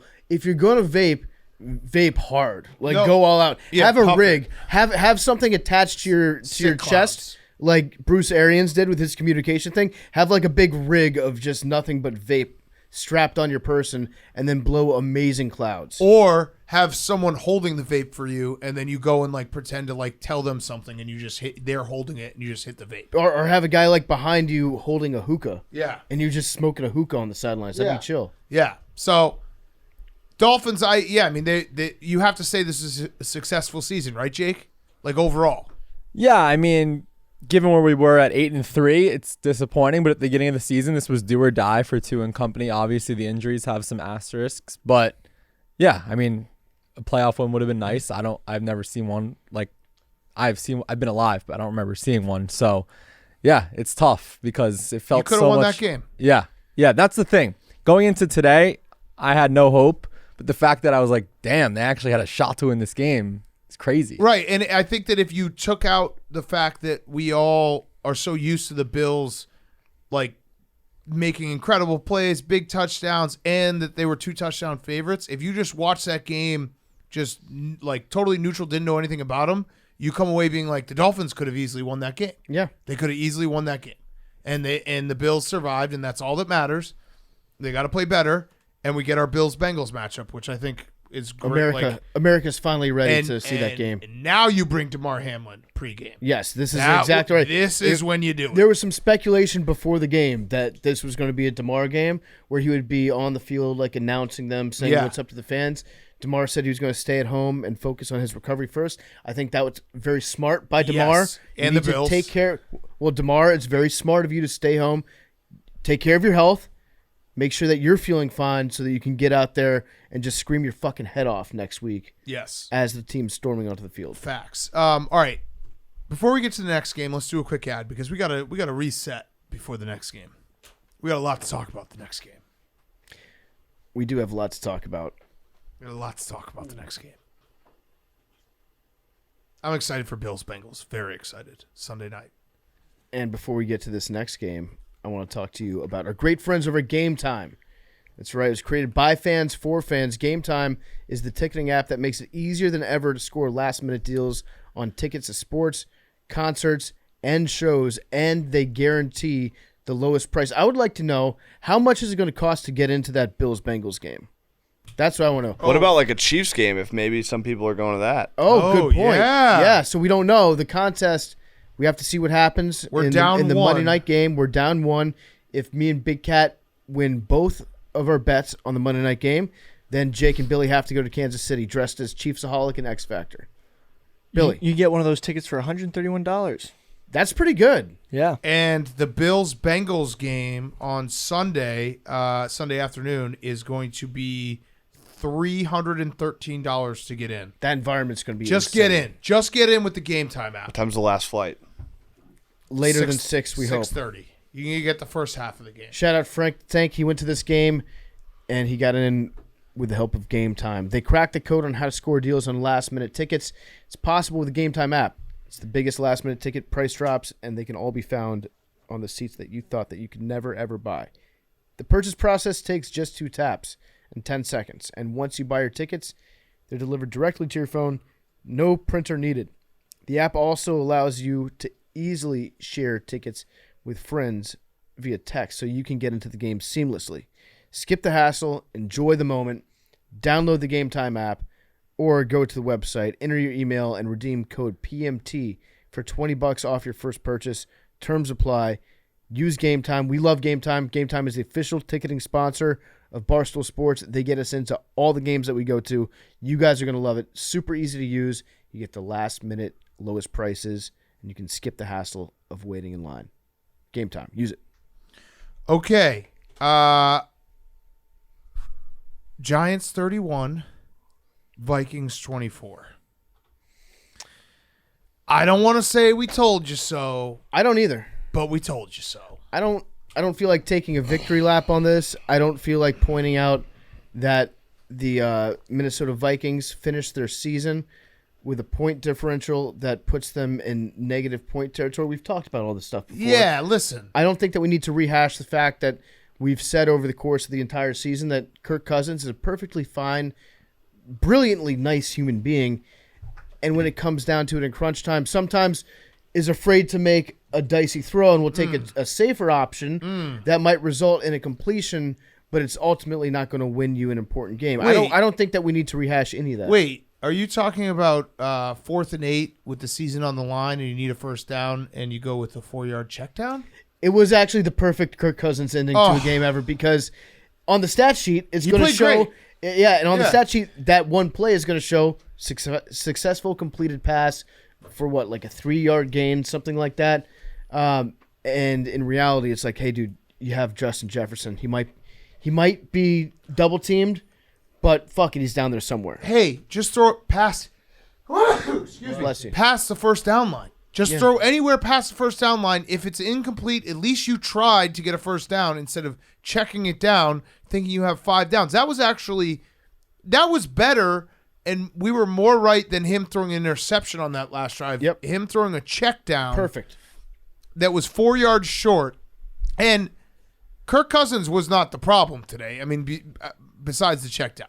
The Vikings defense, as we've said all along, they were going to kill their season, and they killed their season. The Giants did anything they wanted. Daniel Jones was sensational. Like, he was the best quarterback this weekend. He was the best quarterback this weekend because you have to count Brock Purdy's start to his game. Yeah. Trevor Lawrence threw 4 interceptions. Justin Herbert struggled a little. Josh Allen was good, but he had a couple turnovers. Joe Burrow wasn't spectacular. Tyler Huntley wasn't. Daniel Jones was the best quarterback this weekend. I don't think it's actually close. He was so fucking good. He moved the ball whenever they had to. He made big plays whenever they had to. He made big runs when they had to. He was like patient with his runs, letting his blocks get set up. Daniel Jones, I'm sitting here right now. We're sitting here with Wild Card Weekend. 5 of the 6 games have been played. Daniel Jones was by far and away the best quarterback in terms of play on the field this weekend. That's crazy, but it's true. And I'm very happy for Giants fans. I think that what you've seen with the Giants this season, if you're a fan of a loser team, you can look at these Giants and be like, there's hope for me. Get the right coach. There's hope for me. If we hit a home run hiring a head coach, then we can go from being, and like, let's be very clear about what the Giants were last year. They were infuriating and boring to watch. Correct. They were a dumb, boring team coached by a dumb, boring guy. Remember when they did the QB sneak from like the 2-yard line on 3rd and 9 because they didn't want to get a safety? It wasn't even just a QB sneak. It was like they were running some sort of single wing offense. Yeah. But just like fell forward for 1.5 yards. It goes to show, and the NFL is we love it. It's such a fascinating league, but for every bust, you can point to many people around them that probably failed them because Daniel Jones was not the guy, and he had 2 different head coaches, different offenses, not a lot of weapons, and then in comes Brian Dable playing to his strengths, and he has been playing out of his mind good, and he now should be the quarterback of the future for the Giants. I don't even think it's up for debate anymore. It's just whether like what the actual monetary like deal with his contract's going to be. He is their quarterback of the future. He was so good. And I don't know when he got a jaw and like gained like 15 pounds of muscle, but he's fucking hot. Put it on the bonk list. I don't care. Daniel Jones is hot. There was like he's not a boy anymore. He's a man. There was one shot of him on the sideline where he looked like Superman. He's a Greek god. He looks like Superman a little bit. Yeah. I think what's happened, a couple things with Daniel Jones. One, he just kind of found a point in his career that he has a coach who actually cares about him and seems to be aligned with him. And now they're running an offense that actually suits what he's very good at doing. But most importantly, I think he's had enough time to wash the Duke off of his skin and off of his body. And he doesn't have the stink of Duke. Smarminess. He doesn't have that like the Duke vibe to him necessarily. And the Giants also survived. This game was so much fun to watch. It was just back and forth. Both quarterbacks played a clean game. Both teams played a clean game because we were sitting there being like, whoever makes a mistake, whoever fumbles, whoever throws an interception, it will change the game. That's how it felt. The Giants, that would have been an all-time loss to have Darius Slayton over the middle just dropping an absolute perfect pass where he would have run easily for first down, game over. Thankfully, you had Kirk Cousins checking down. And they even tried to give it to the Vikings with that roughing the passer. Like, that was a bad call. The Vikings were driving a little bit. But, man, I don't want to say we told you so, but we told you so. And you know what? I think Vikings fans, it's been a long season, a part of my take, and us versus Vikings fans. I want to bury the hatchet, mostly because we ended up being right like we thought we would be. But I want to bury the hatchet because you guys knew deep down that what we knew, you also knew. Yeah. So we all were kind of on this, and I've said it before, but I have a few friends that are diehard Vikings fans, and I talked to them after, and they were like, look, we knew that was going to happen, but it was still such a fun season. And it was. Sure. Like, they won some classic games. They won the NFC North easily. Biggest comeback in NFL history. Biggest comeback, the Bills game. Like, that was a hell of a ride. It just was always going to end like it ended, and we saw it coming from a mile away. And I think they did too. So we're not going to do a victory dance like is expected. What I will do, though, I will do a little victory dance on someone in this room. Hank, you tried to troll us being like we were being mean to the Vikings, and you're like, I'm on the Vikings. I like the Vikings. The Vikings are really good. They're 13-4. You bet on them today. What do you say about that?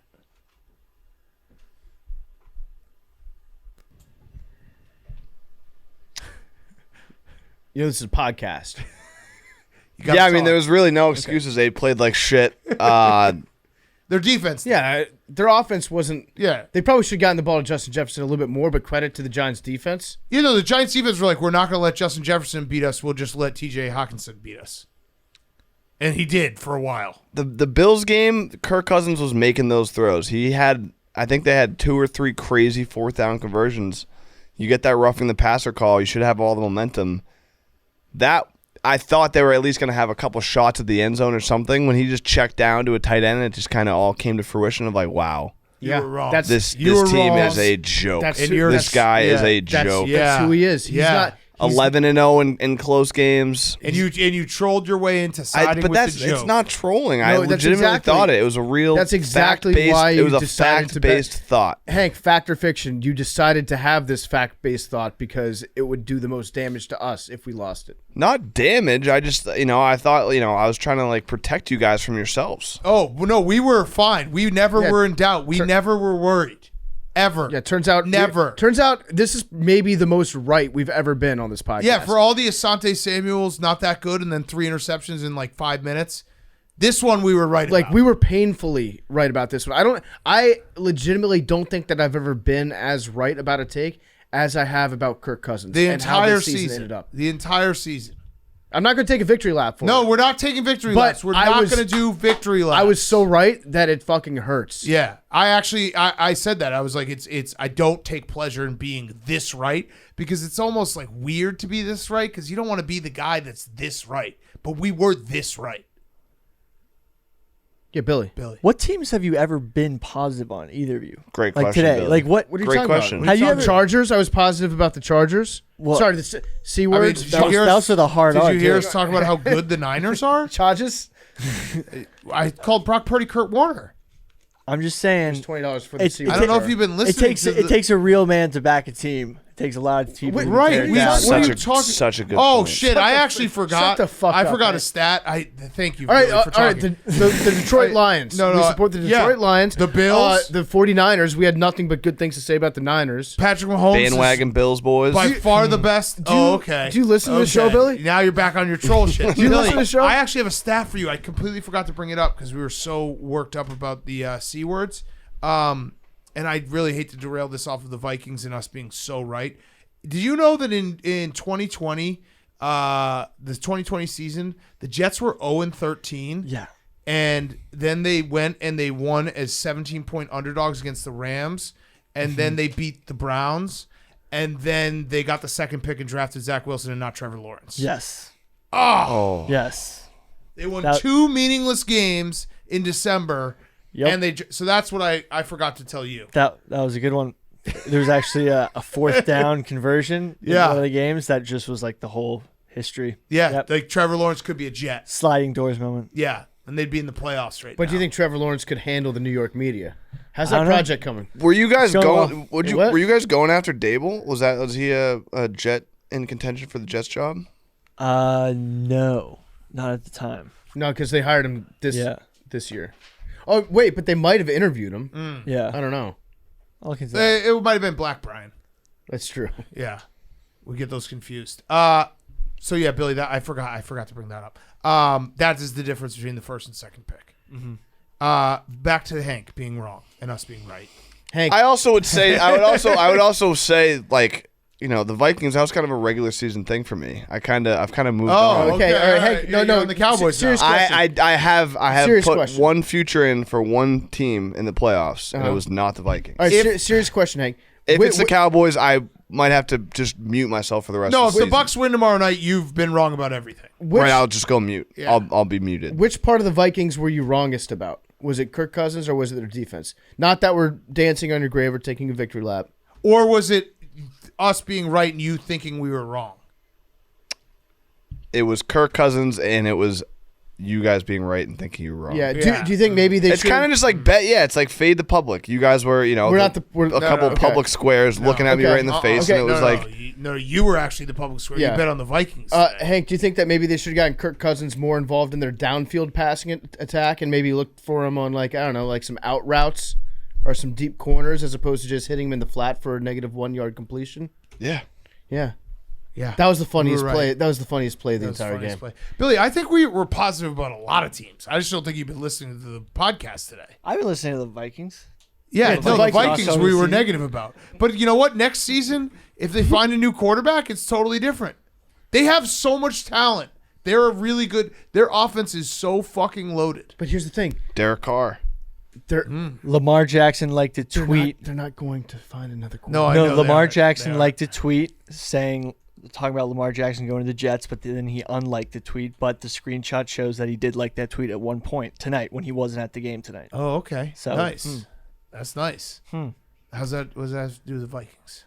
Well, you were talking about the quarterbacks. Oh, okay. Yeah, I mean, I think we're positive about a lot of teams, but the Vikings we were right about. You think Daniel? Well, actually, we were positive about the Vikings because we were right, so that's in the positive. But the point differential on all those Vikings games wasn't as bad as like the Dolphins. They were 13-4. That's the difference, is that there were expectations on the Vikings. Right. I know. They were 13-4. Also, shout out to Minnesota. You won that division. Easily. Banners fly forever. Also, you've got Carlos Correa. So, Facts. congratulations. Yeah. I hate being this right, PFT. It's uncomfortable. Let's go back to being wrong. Let's go back to being wrong. All right, Bucks Kirk, tonight. Bucks. We're gonna be wrong about the Bucks. This has become like a reputation game for you. Yeah, no, I mean, It was like the Vikings was like a appetizer. And Did it all we just- sent it back? Did I've all had ju- I've ordered 2 meals. Yeah. One of them was I had poo-poo. I've got Jake Marsh in my stomach, and now I have the Cowboys for the main course. Did it all just start based on us saying that the Yeah. Cowboys stunk, and so you're like, Yeah, no, I that's know how what it all I know starts. what I can say that will shock everybody. Yeah. I think the Cowboys are good. Is that how it all started, or was there some? What was No, it? you went. You How did just this went begin? from, Walk me back to the start No, of the he- Cowboys No, fandom. the Cowboys one is probably more to that point. The Vikings, the Bills game was an eye opener. In what way? It was an eye-opening, fantastic win. It was. Kirk Cousins enjoy was the throwing ride. dimes. They beat the best team in the NFL, basically. You know what it was? In my He mind. just went from the white Kirk Cousins to the black Kirk Cousins. He's just hopping around. Yeah. So What's that mean? no, Do it's you the not white. remember? Oh, yeah, it's, yeah. It's the white Kirk Cousins and the black Kirk Cousins and the white Dak Prescott. Yeah. You're rooting for the same quarterback. Against Tom Brady, I will see. But yeah, I mean, if the Cowboys lose tonight, you're not going to be hearing much from me. No, Oh, we'll yeah, be hearing a you'll- lot. you'll move we'll on. be You'll interviewing move on you so fast. I'll be extensively takeless in on Seattle. Wednesday's No, show. you'll move on. You'll probably hate the Bills next. Yes, you will. Yeah, you will. Yeah, you're gonna hate Yeah, the you Bills just next. you just laid the seed, being like bandwagon Bills. Yeah, you're gonna hate the Yeah, Bills. no, we know. We You can already see hate you. the Bills. Yeah, you do. You hate Josh Allen. You've never liked the Bills. He dragged you kicking Again, and this screaming. is gaslighting into PFT, literally Buffalo. putting words in my mouth. No, Hank. Fact or fiction? The Patriots play in the AFC East. Fact. Okay, fact or fiction? The Bills are your rival. Fiction. Okay, because you don't think they're good enough to Yeah. be your rival. That is also part of the Vikings, the perfect storm. PFD has his own history, Kirk Cousins. I don't like the Vikings because they play in the same division. Like, why? I like the Lions right now, but the Lions next year when they're good, I'm not going to like them. And I've always said Josh Allen, Josh Allen, you guys kind of like poking fun of him and him coming to the podcast, doing the interview, will always have utmost respect in my eyes. Before, he could have been the worst quarterback in the league, and I would have been like, I like Josh Allen a lot. Great dude. So I'm happy that he's He is a great successful. dude. He's and the I best hope, dude I hope ever. they do well. I wrote down a couple nice things about Minnesota. Okay. In Minnesota, you have the most lakes. Of any state in the United States. I've spent some time. We love in the- lakes. Yeah, I've spent some time in the Minnesota lakes. It is beautiful. The summer in Minnesota is actually Yep. a delight. You have a wonderful state fair that we've been to. Been to? With butter sculptures. They Yep. make butter sculptures. Yep. You have not as many mosquitoes as in some parts of Brazil. Yep. For the most part, you guys are not that infested with malaria. The Edmund Fitzgerald probably had it coming. Mm-hmm. And you have Carlos Correa. That's Yeah. really the thing I keep going back to. And I've always said that Minneapolis is a very nice city. Every time I've spent, I don't know, probably like 5 or 6 different times I've been there, and I've enjoyed it every single time. It's a very, very nice city. Had St. a lot Paul- of fun times, memories there. Yeah, St. Paul as well. St. Paul's nice. Oh, I love the Juicy Lucy. Yeah. Those are delicious. The wings we got, you were in I was- Thailand. No, or, I was doing MDMA in Hong Kong. in Hong Kong. Sanford Steve and I went to a great wings place that was awesome. Yeah, the Final Four was great there. put on a great event. Minnesota's very affordable. Yep. It's an affordable state. You also have a very good head coach.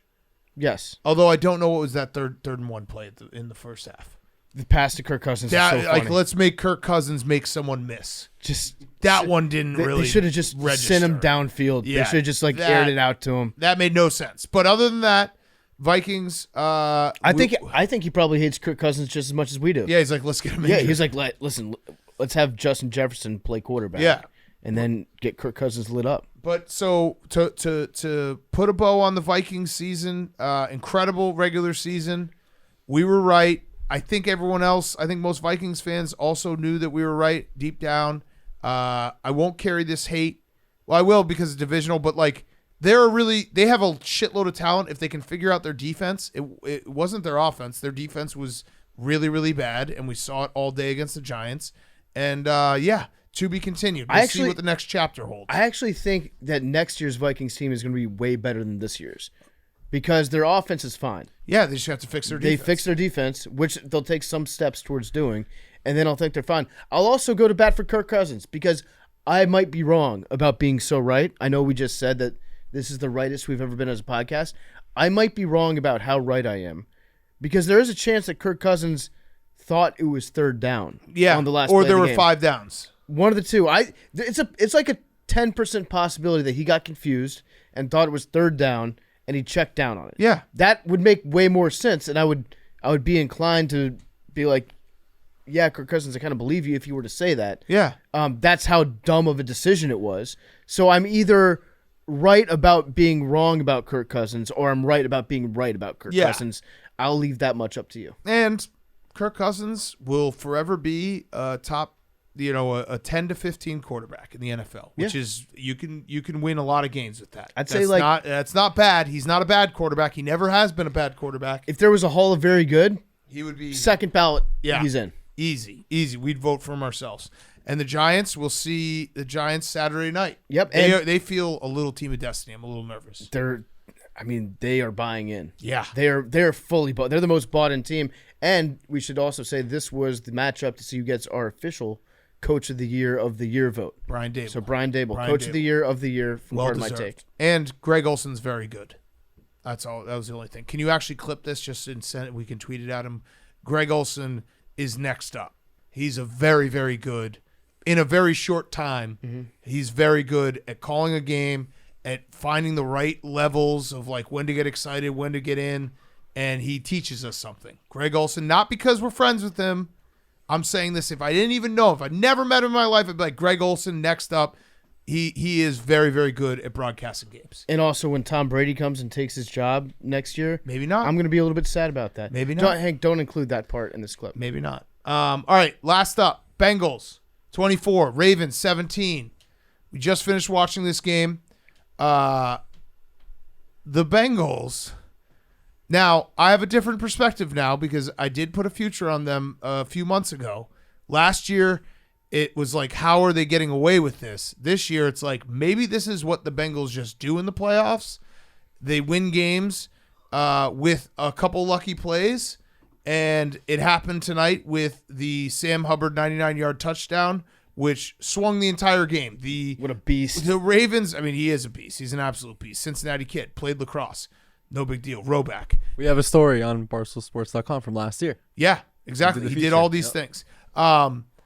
The Bengals, it was a 17-17 game. The Ravens were playing just as you expected, staying in it, playing great defense, not giving up any big plays, doing just enough offensively, running the ball well. They're going in. It's 17-17. It's the fourth quarter. They're on the 1-yard line. Tyler Huntley reaches out for a touchdown. It gets knocked out of his hands, which, you can say luck, but it was a great play by the Bengals defense. Falls into Sam Hubbard's arms, and he runs 99 yards for a touchdown. And Stathole actually said that was, I think the first time in the playoffs a player scored. It's the highest numbered player to score a touchdown with higher number of yards than his number. Yes. So in the past, Greg Ellis and Mike Patterson, they were both numbered 98. They scored on a 98-yard touchdown. Yeah. So he beat that record. He beat his own number. Mm-hmm. But yeah, that game, And similar to the Bills-Dolphins game, survive in advance, so who cares? Doesn't matter how you win, just win. But the Bengals got outplayed for a lot of that game. Like the Ravens here, if we had said to you, if I said before this game that the Ravens would have over 100 yards more total, they'd have more rushing yards by like 3 times. They'd have more passing yards. They had more passing yards than the Cincinnati Bengals with all their weapons. And the Bengals still won the game. You're like, yeah, that's the Bengals playoffs. Like that the Ravens played that game exactly how they needed to play the game to win that game.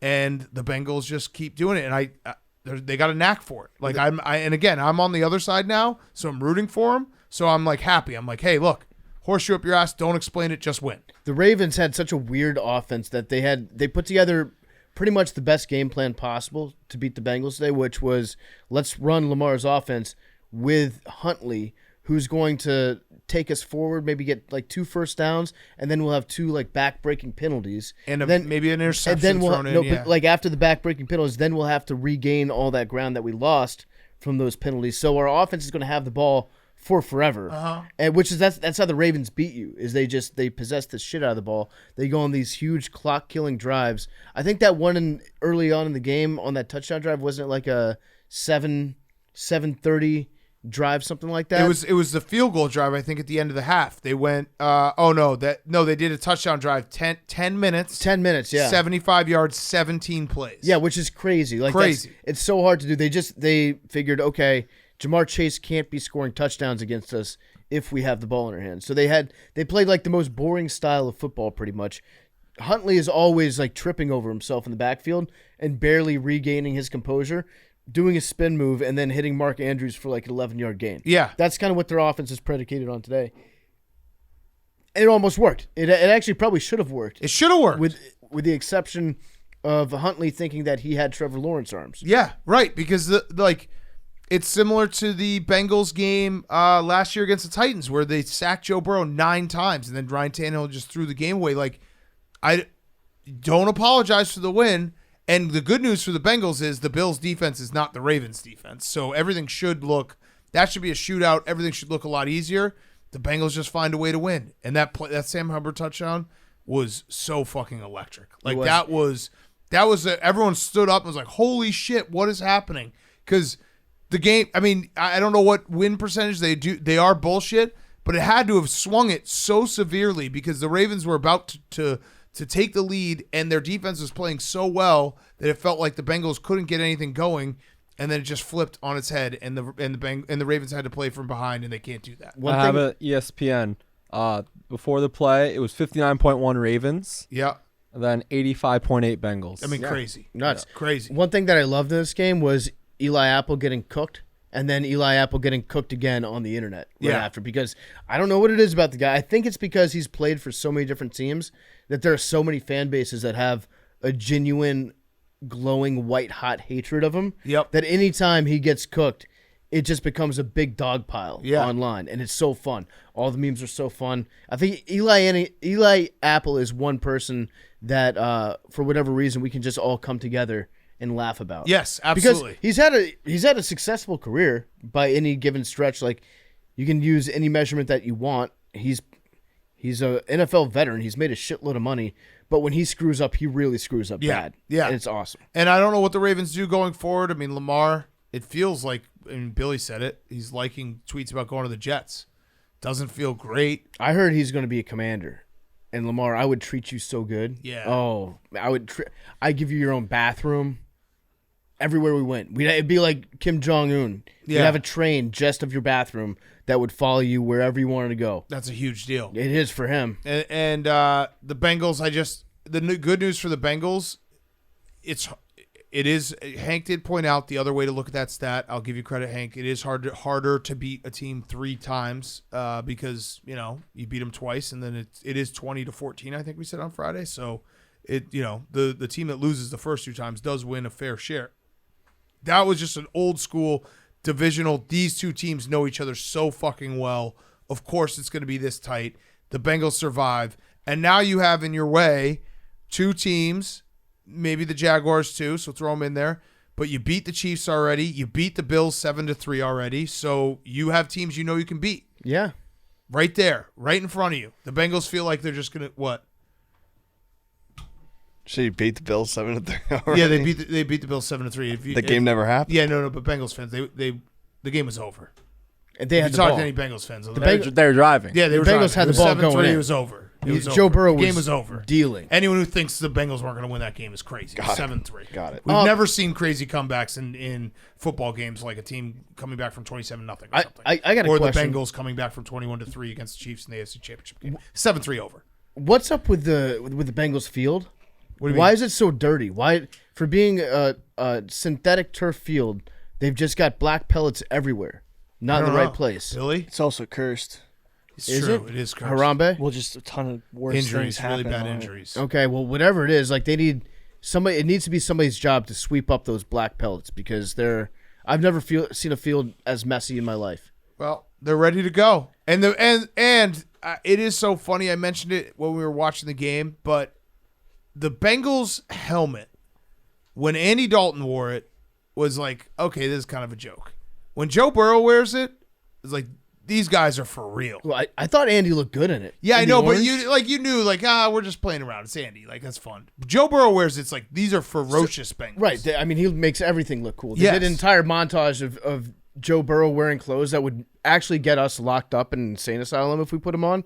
But when he does, it's like, damn. They also went a little too far when they showed him walking in today and he was just wearing regular clothes. Yeah, and they're like, Joe Cool. Look how. When do you think the backlash is going to start for Joe Burrow, and what do you think it's going to look like? So I hope it never comes because we love Joe. But knowing how the sports media works, if the Bengals go deep in the playoffs, like let's say the next 2 to 3 seasons, and they don't win a Super Bowl, I was mentioning it before, like people won't, or some people won't remember, but like there was a long stretch where we were living in the greatest hot take culture of all time, and Peyton Manning and A-Rod were the biggest chokers of all time. Yeah, they were losers. And they're like, they stink. They can't win anything. Hank They're still thinks terrible that. players. Those were the days. Like Both two those guys guys. who were the best players in their respective leagues were bums. Peyton was. Well, he's A-Rod kind of was. I mean, Yeah, right. So Hank Great is guy. giving you a time portal to seeing it. But so unfortunately, I think that's how media works. That will then, even though Joe Burrow But is in a weird- awesome that- dude and it's like awesome 2003 player, to 2008. yeah, like that's it a will compliment, though. Yeah, like, no, because we're not sitting here having a conversation about like Kirk Cousins can't win the big one. Yeah. you know, like he hasn't reached that level yet. Right. But Joe Burrow is good enough where now he's going to have expectations put Right. behind him of winning the big one. It's going to be like, yeah, he hasn't won anything. It's going to be, don't you know cigars are bad for you? What kind of yeah, role are you setting for the kids? And then it's going to be, why is he friends with those part of my take losers? yeah. Those are the big three that they're going to attack him about. Yeah, and I am all in on because here's the other thing. Like, you don't think you need luck to win a Super Bowl? You could go through any Super Bowl run and be like, there was luck here, there was luck there, the ball bounced their way. The Bengals just have the ball bouncing their way right now. That's just what is what it is. So you can't like there is something to having a knack for having the ball bounce your way and making those big plays. And the Bengals keep doing it. I cannot wait for that Bills-Bengals game. What time is it? 3:00? 3:00 Sunday. Shout out Jake. the He first nailed all game. his predictions. Thank you. Yeah, that game is going to fucking rule. Like we have. I agree. Listen, I love these games Yes, coming up. yes. This Divisional is- round might be my favorite weekend. This is going to be maybe the most anticipatory week of just waiting. I love it. I love it so much. Every single matchup, my pants are getting tight. I'm pumped, especially for this one. Yeah. We've been waiting 2 weeks to see this game. And you know what would make it perfect because we have every storyline right now. We have Patrick Mahomes versus the new young gun Trevor Lawrence. We have Giants, Eagles, divisional rivals, hated teams. We have Josh Allen versus Joe Burrow. What would be perfect is if we have Mr. Irrelevant versus Tom Brady going home. Tom Brady going back to Candlestick. And if you think NFL is rigged, Hank, you can still have time to switch your bet because that would be. Although, you know what? Let me be nice to you. Cowboys 49ers is also a very classic 90s matchup. So you have that. The fact that the worst game in terms of storylines involves Patrick Mahomes, we're so lucky. Yeah, We are lucky. we're We are blessed. lucky. We're blessed. Amazing. We're Yeah. blessed. Shout out football. Shout out football. All right, let's do one last ad and then we'll wrap up with who's back of the week. Before we get to who's back, it's brought to you by Peloton. It's hard to stick to working out, but guess what? Peloton makes it easy. I love my Peloton. I'm back on the bike. Hank's been on the bike. We've been pedaling through Buns of Anarchy. Booger's joining us for some rides. The great thing about what I like about Peloton is the bike and the live leaderboard actually does make you press harder. I remember when I first started using the Peloton and I wasn't competing in live classes. I was getting good workouts in, and then I start competing against other people, and it makes you press way harder than you thought you could push. Peloton is the best workout that I've had. The bike's great. The app's great. Everyone knows that Peloton makes bikes, but they are so much more than that. They make treadmills, and they have tons of other classes like yoga, strength training, high-intensity interval training, and boxing. Peloton instructors have a variety of different training backgrounds and styles of motivation that work for people of all fitness levels. Hank, who's your favorite instructor? Mine's Kendall Toole. Mine's Alex Toussaint. Oh, Alex Toussaint. He's good, yeah. Both great instructors. Olivia Motto's another good one. They're all good on Peloton. They'll give you a workout. Who's your favorite guy? My favorite guy, Alex Toussaint. Oh. Cody Rigsby's pretty good. You want me to keep going? No, that's fine. I like all of them. They're all great. They're all in such good shape. Susie Chen, everyone's great. Because nothing gets you moving like the perfect song. Peloton has the best playlists. Whether you're looking for EDM, 90s, pop, or something soulful, Peloton has music to fit your mood. You don't have to be a super athlete to enjoy Peloton because there are classes for every level. Whether you exercise daily or if you're new to working out, Peloton can help you achieve your fitness goals. Try Peloton risk-free 30-day home trial. Join Buns of Anarchy. See you on the leaderboard. New members only, not available in remote locations. See additional terms at onepeloton.com/home-trial. That's a 30-day risk-free trial. onepeloton.com/home-trial. I'm getting back on the bike this week. Look for us on the leaderboard. See if you can beat us. Henry, who's back? I don't know how this didn't start the show, but my who's back of the week is handball. Oh yeah, how didn't Specifically- this start the show? Specifically U.S. handball. The boys in red, white, and blue won their first international match in 21 years. Yes. They beat Morocco. Good sports town, USA. Back. We're back. Shout out to our guy, Ty Reed. Ty Reed. Yep. Love that Ty guy. Reed, love it. And Ty Reed. I mean, some might say it's because we started talking about handball on this podcast and said any athlete could step out there and compete. Some people hurt us, and we got new blood on the team. Yep. Facts. All right, U.S. handball back. In a huge How way. didn't that start the show? I don't know. They did lose to Croatia, but I think we're still in the tournament. Yeah, so. Croatia's probably one of those really good countries. They're good at everything they try in Croatia. Mm-hmm. Name one thing Croatia's bad at. Winning wars, I would assume. I think they won a war. Did they? Yeah, they seem to be pretty peaceful in Croatia. Okay. No? No, they haven't. Okay. PFT, who's your who's back? My first who's back of the week is Colin Cowherd stealing her stuff. Yeah. Colin Cowherd did like a headline show, which is a topic or a segment that he stole from Scott Van Pelt, like tomorrow's headlines today. And so on last Friday's show, the Herd fucking fake soup guy Colin Cowherd puts up on his bottom line, I want to Brock and roll all night and Purdy every day. What the fuck? Right after we talked to Come on, Booger about Cowherd. that. So he's a thief. He's a thief. He stole soup from me and overwrought analogies. He steals what else did he steal? Joe Burrow. He stole Joe Burrow from us. He did steal stole- Joe Burrow from us. He stole plain sight. He stole dyeing his hair. 4K. Stole dyeing his hair. He stole being divorced from Dave. I'm not dyeing my hair anymore. People are saying that I'm very gray. They were mentioning many times on the stream how gray I look. So even I don't dye my hair. Facts. I just say, fuck you, Coward. I blocked him. Nice. He's not getting these takes for free You're anymore. never going to die again? You should. If Just for Men wants to step up, I will. That's no free ads, but start advertising with us. I'll fucking go jet black. What I if don't it was care. like, It would be very. How funny would it be if I was what jet if, black? what if there's, I'm sure there's another brand like Yeah, whatever brand wants something to do it. for guys. Sam's If Club any hair dye? brand Yeah. is listening right now, you have a model ready to go. I will dye my hair jet black. For a dude. Maybe not jet black, but yeah. Only for dudes. Florida dude? Only for A dudes. Florida man hairstyle? Yeah. All right, what's your other who's back? Oh yeah, my other who's back of the week. You know what? That can be my only who's back of the week, except for Cliff Kingsbury. He's back for being a genius. Yeah. Turns out Cliff Kingsbury. Thailand. Cliff Kingsbury. We talked a lot of shit about him. All of it was deserved, but the stuff that we said about him being dumb, not true, because he did what I think any of us would do if we got fired with like $30 million guaranteed. He got a one-way ticket to Thailand. Yeah. And so he's just going to hang out in Thailand for like, I don't know, years. Hopefully. Also, who's back? Sean McVay. Sean McVay is actually back. And also who's back? Aaron Donald. Aaron Donald, who retired for like 5 minutes and now is back. All right, my who's back. I have to round down, unfortunately, but I'll just do it anyway. So I have to round down. Or sorry, my who's back. Yeah, I'm going to actually, it's a hot seat, but it's who's back. My who's back, DeAndre Jordan, Andre Drummond, and Ben Wallace. I have to round down here, but those three guys, what do they have in common, PFT? Pistons. Nope. Well, yeah, but nope. Wait, what? No, what do they have in common, though? Say it again. DeAndre Jordan, Yeah. Ben Wallace, Andre Drummond. Centers. If you round down, they all shoot 40% from the free throw line. Okay.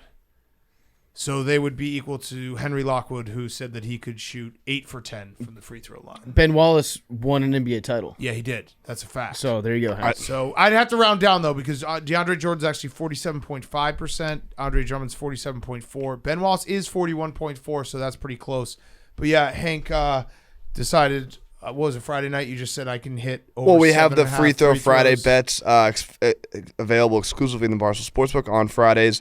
You pick a player in the early game. I pick a player in the late game. I tweeted it out promoting it, and someone said, how many free throws would you make out of 10? Didn't really think about it. I was like, and back in my day, I was a prolific free throw shooter. Wasn't a huge fan of like. What do you think prolific means? Just really good, unbelievably good. Was never a huge fan of like really working out and like getting sweaty and like practicing basketball in that way. I would just go out in the driveway and shoot free throws. So I was like, I'm a good free throw shooter. I can easily hit 8 out of 10. Might have been a little ambitious. Didn't 4 out of 10. the first time. Well, that you said.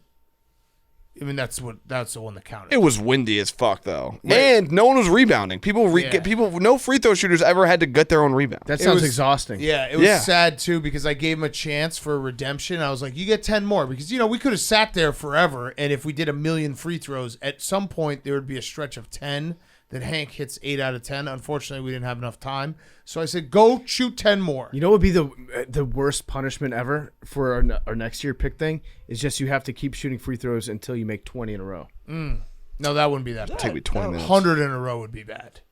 I don't think. Yeah. Jesus Christ. Wait, you think you can make 20 free throws in a row? Yes. I mean, it would take a while, but yes. Yeah, it'd take a while. That's what I'm saying. Yeah, no, but I think I could do it within the first 2 hours. Guess there's another challenge. But then you get tired by the end of it. That's true. You do If get it's 2 tired. hours, you're gonna be. As long as someone's rebounding. Yeah, that's. I mean, I would never do it without anyone rebounding. Massive. I would never do it without anyone Massive, rebounding. massive distinction. But if you just keep Hank, shooting, you'll hit 20 in a You row. literally shot 20 shots, and you're saying Not that only this if was you're so being tired, but exhausting. for rhythm too. Yes. Yeah. But anyway, so Hank went 4 for 10. I said, hey, go ahead, take 10 more. Let's see if we can get this 8. He got all the way to the end. He was 7 for 9. There was actually a little kid who walked by and was like, Daddy, this is like, look at this NBA player. And then Hank clanked the last one, and the kid started crying, just crying. Did you in the promise park. him? Was he Yeah. sick? Was he on the way to the hospital? Like, don't worry about it, kid. I'll make this Also, for you. shout out that one AWL Stooley who literally, as Hank is going for one of his free throws, this was during his 4 out of 10, drove by and just screamed out of his car, Hank, you fucking suck at free throws, as he was shooting it, and he fucking missed it. Yeah, I was 1 for 2 at that point. Missed that one, and then it was over. That I was not able to recover from that. Yeah, But so I know Ben Wallace. I can still go to sleep at night knowing I'm the best free throw shooter in this room. By far. You could probably. Okay, well, it Okay. sounds like Combine all a you challenge guys. for the Chicago office. Yeah. Cool. Yeah, sounds like we'll do it. I will not fight you on that, Yeah, Hank. I will. Good And luck. kicker. I'll see you there. Yeah, no, definitely. Just all around athlete. Also, just to be clear, to not throw any shade on Ben Wallace. Ben Wallace is technically a better free throw shooter than Hank because it's 41.4%. Hank could probably beat him up though. Hank was 40%. The first time. Probably. grow Well, you cooler were hair. 11 for And it was 20 outside. total, so not much And better. 4 degrees out. Well, I said we could get an inside gym. You're like, no, I want to do it outside. It's no difference. It wasn't a regulation height either. It was 9-foot rim. Oh, where was this? Yeah, I it gotta was get a in video of me Hoboken. trying to touch it. How bad is that? 9-foot rim. He still couldn't do it. I've And actually- it wasn't far enough away. I've actually made like closer. a mental list. Every time I drive by a hoop that looks like it's about 9.5 feet tall, I just drop a mental pen in it so I can go back and touch it later Yeah. and be like, look, still got it. Yeah. Billy. Really quick before my who's back, the winner of the last football guy of the week for this season was DeMar Hamlin. He won. Oh, so Oh. not Peyton Hillis. Peyton Hillis, it was a very close race. It was actually much closer than I thought. But yeah, DeMar Hamlin squeezed it out. Good for DeMar. All right, good. Yeah. I never thought he'd win that. And my real who's back is bad statues. So over the years, we've had some bad statues.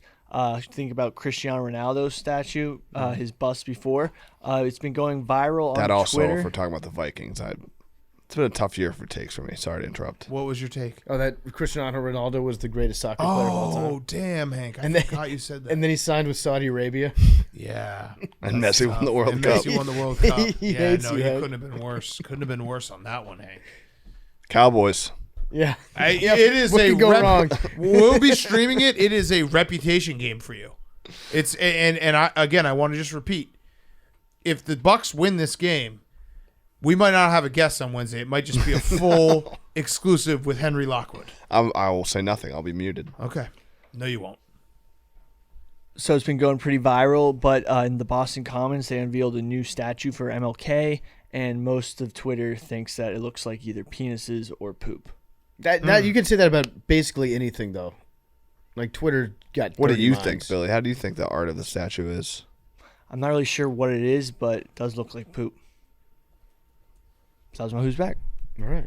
But by the way, happy MLK Day, Yes. To all those who celebrate, which should be everyone. except for Arizona.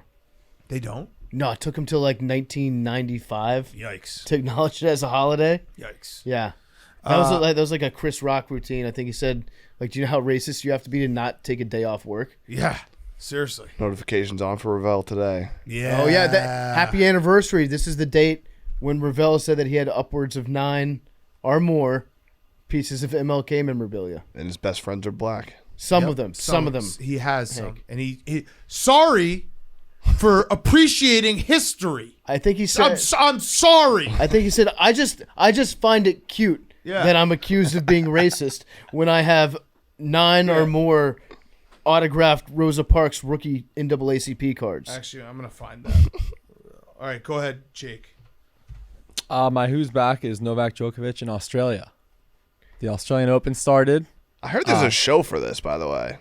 Yes, I need to watch it. I need to watch it too, yeah. A Netflix show. Yeah. Apparently, it's really good. It's F1 for tennis. Yeah, pretty much. And it highlights Kyrgios, the guy we talked about over the summer. He Yeah. actually just had to retire from the tournament due to injury. When But that guy's always quitting something.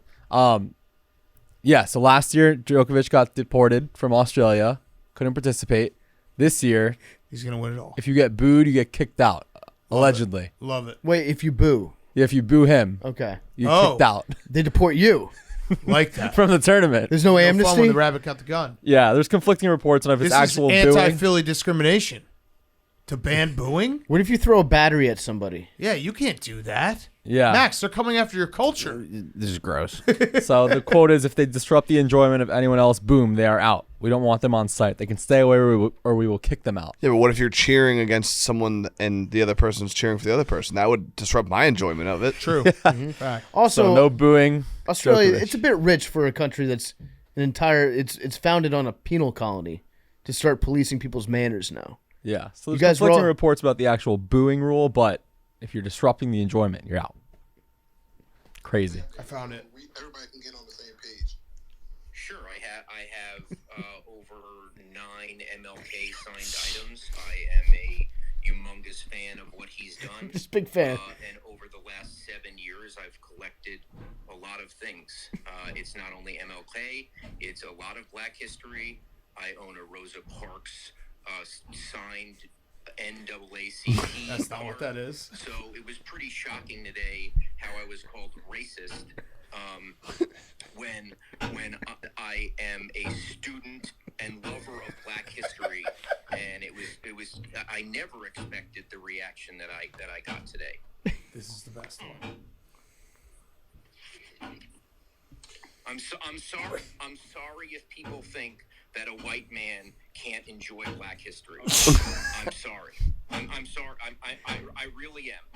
I'm sorry if people think that a white man can't love Martin Luther King.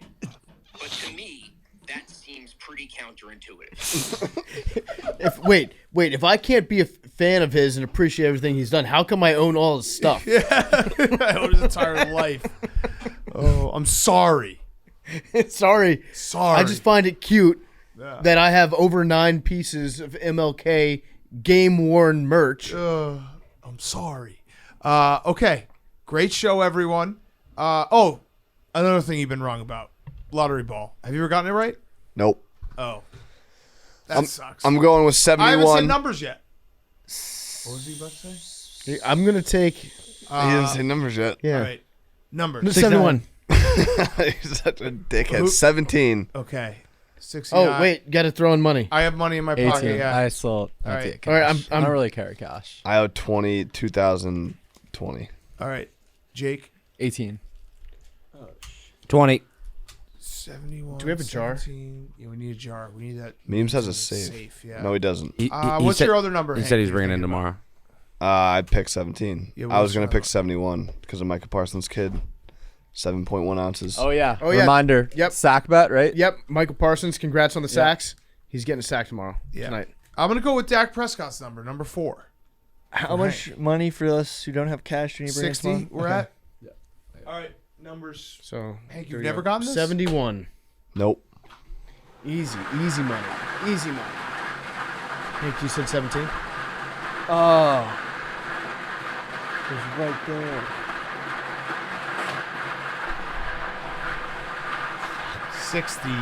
60. So close. 60. Love you guys. Clouded leopard escaped from the Dallas Zoo, and they think someone was trying to help the animals escape. What if I don't get it this year?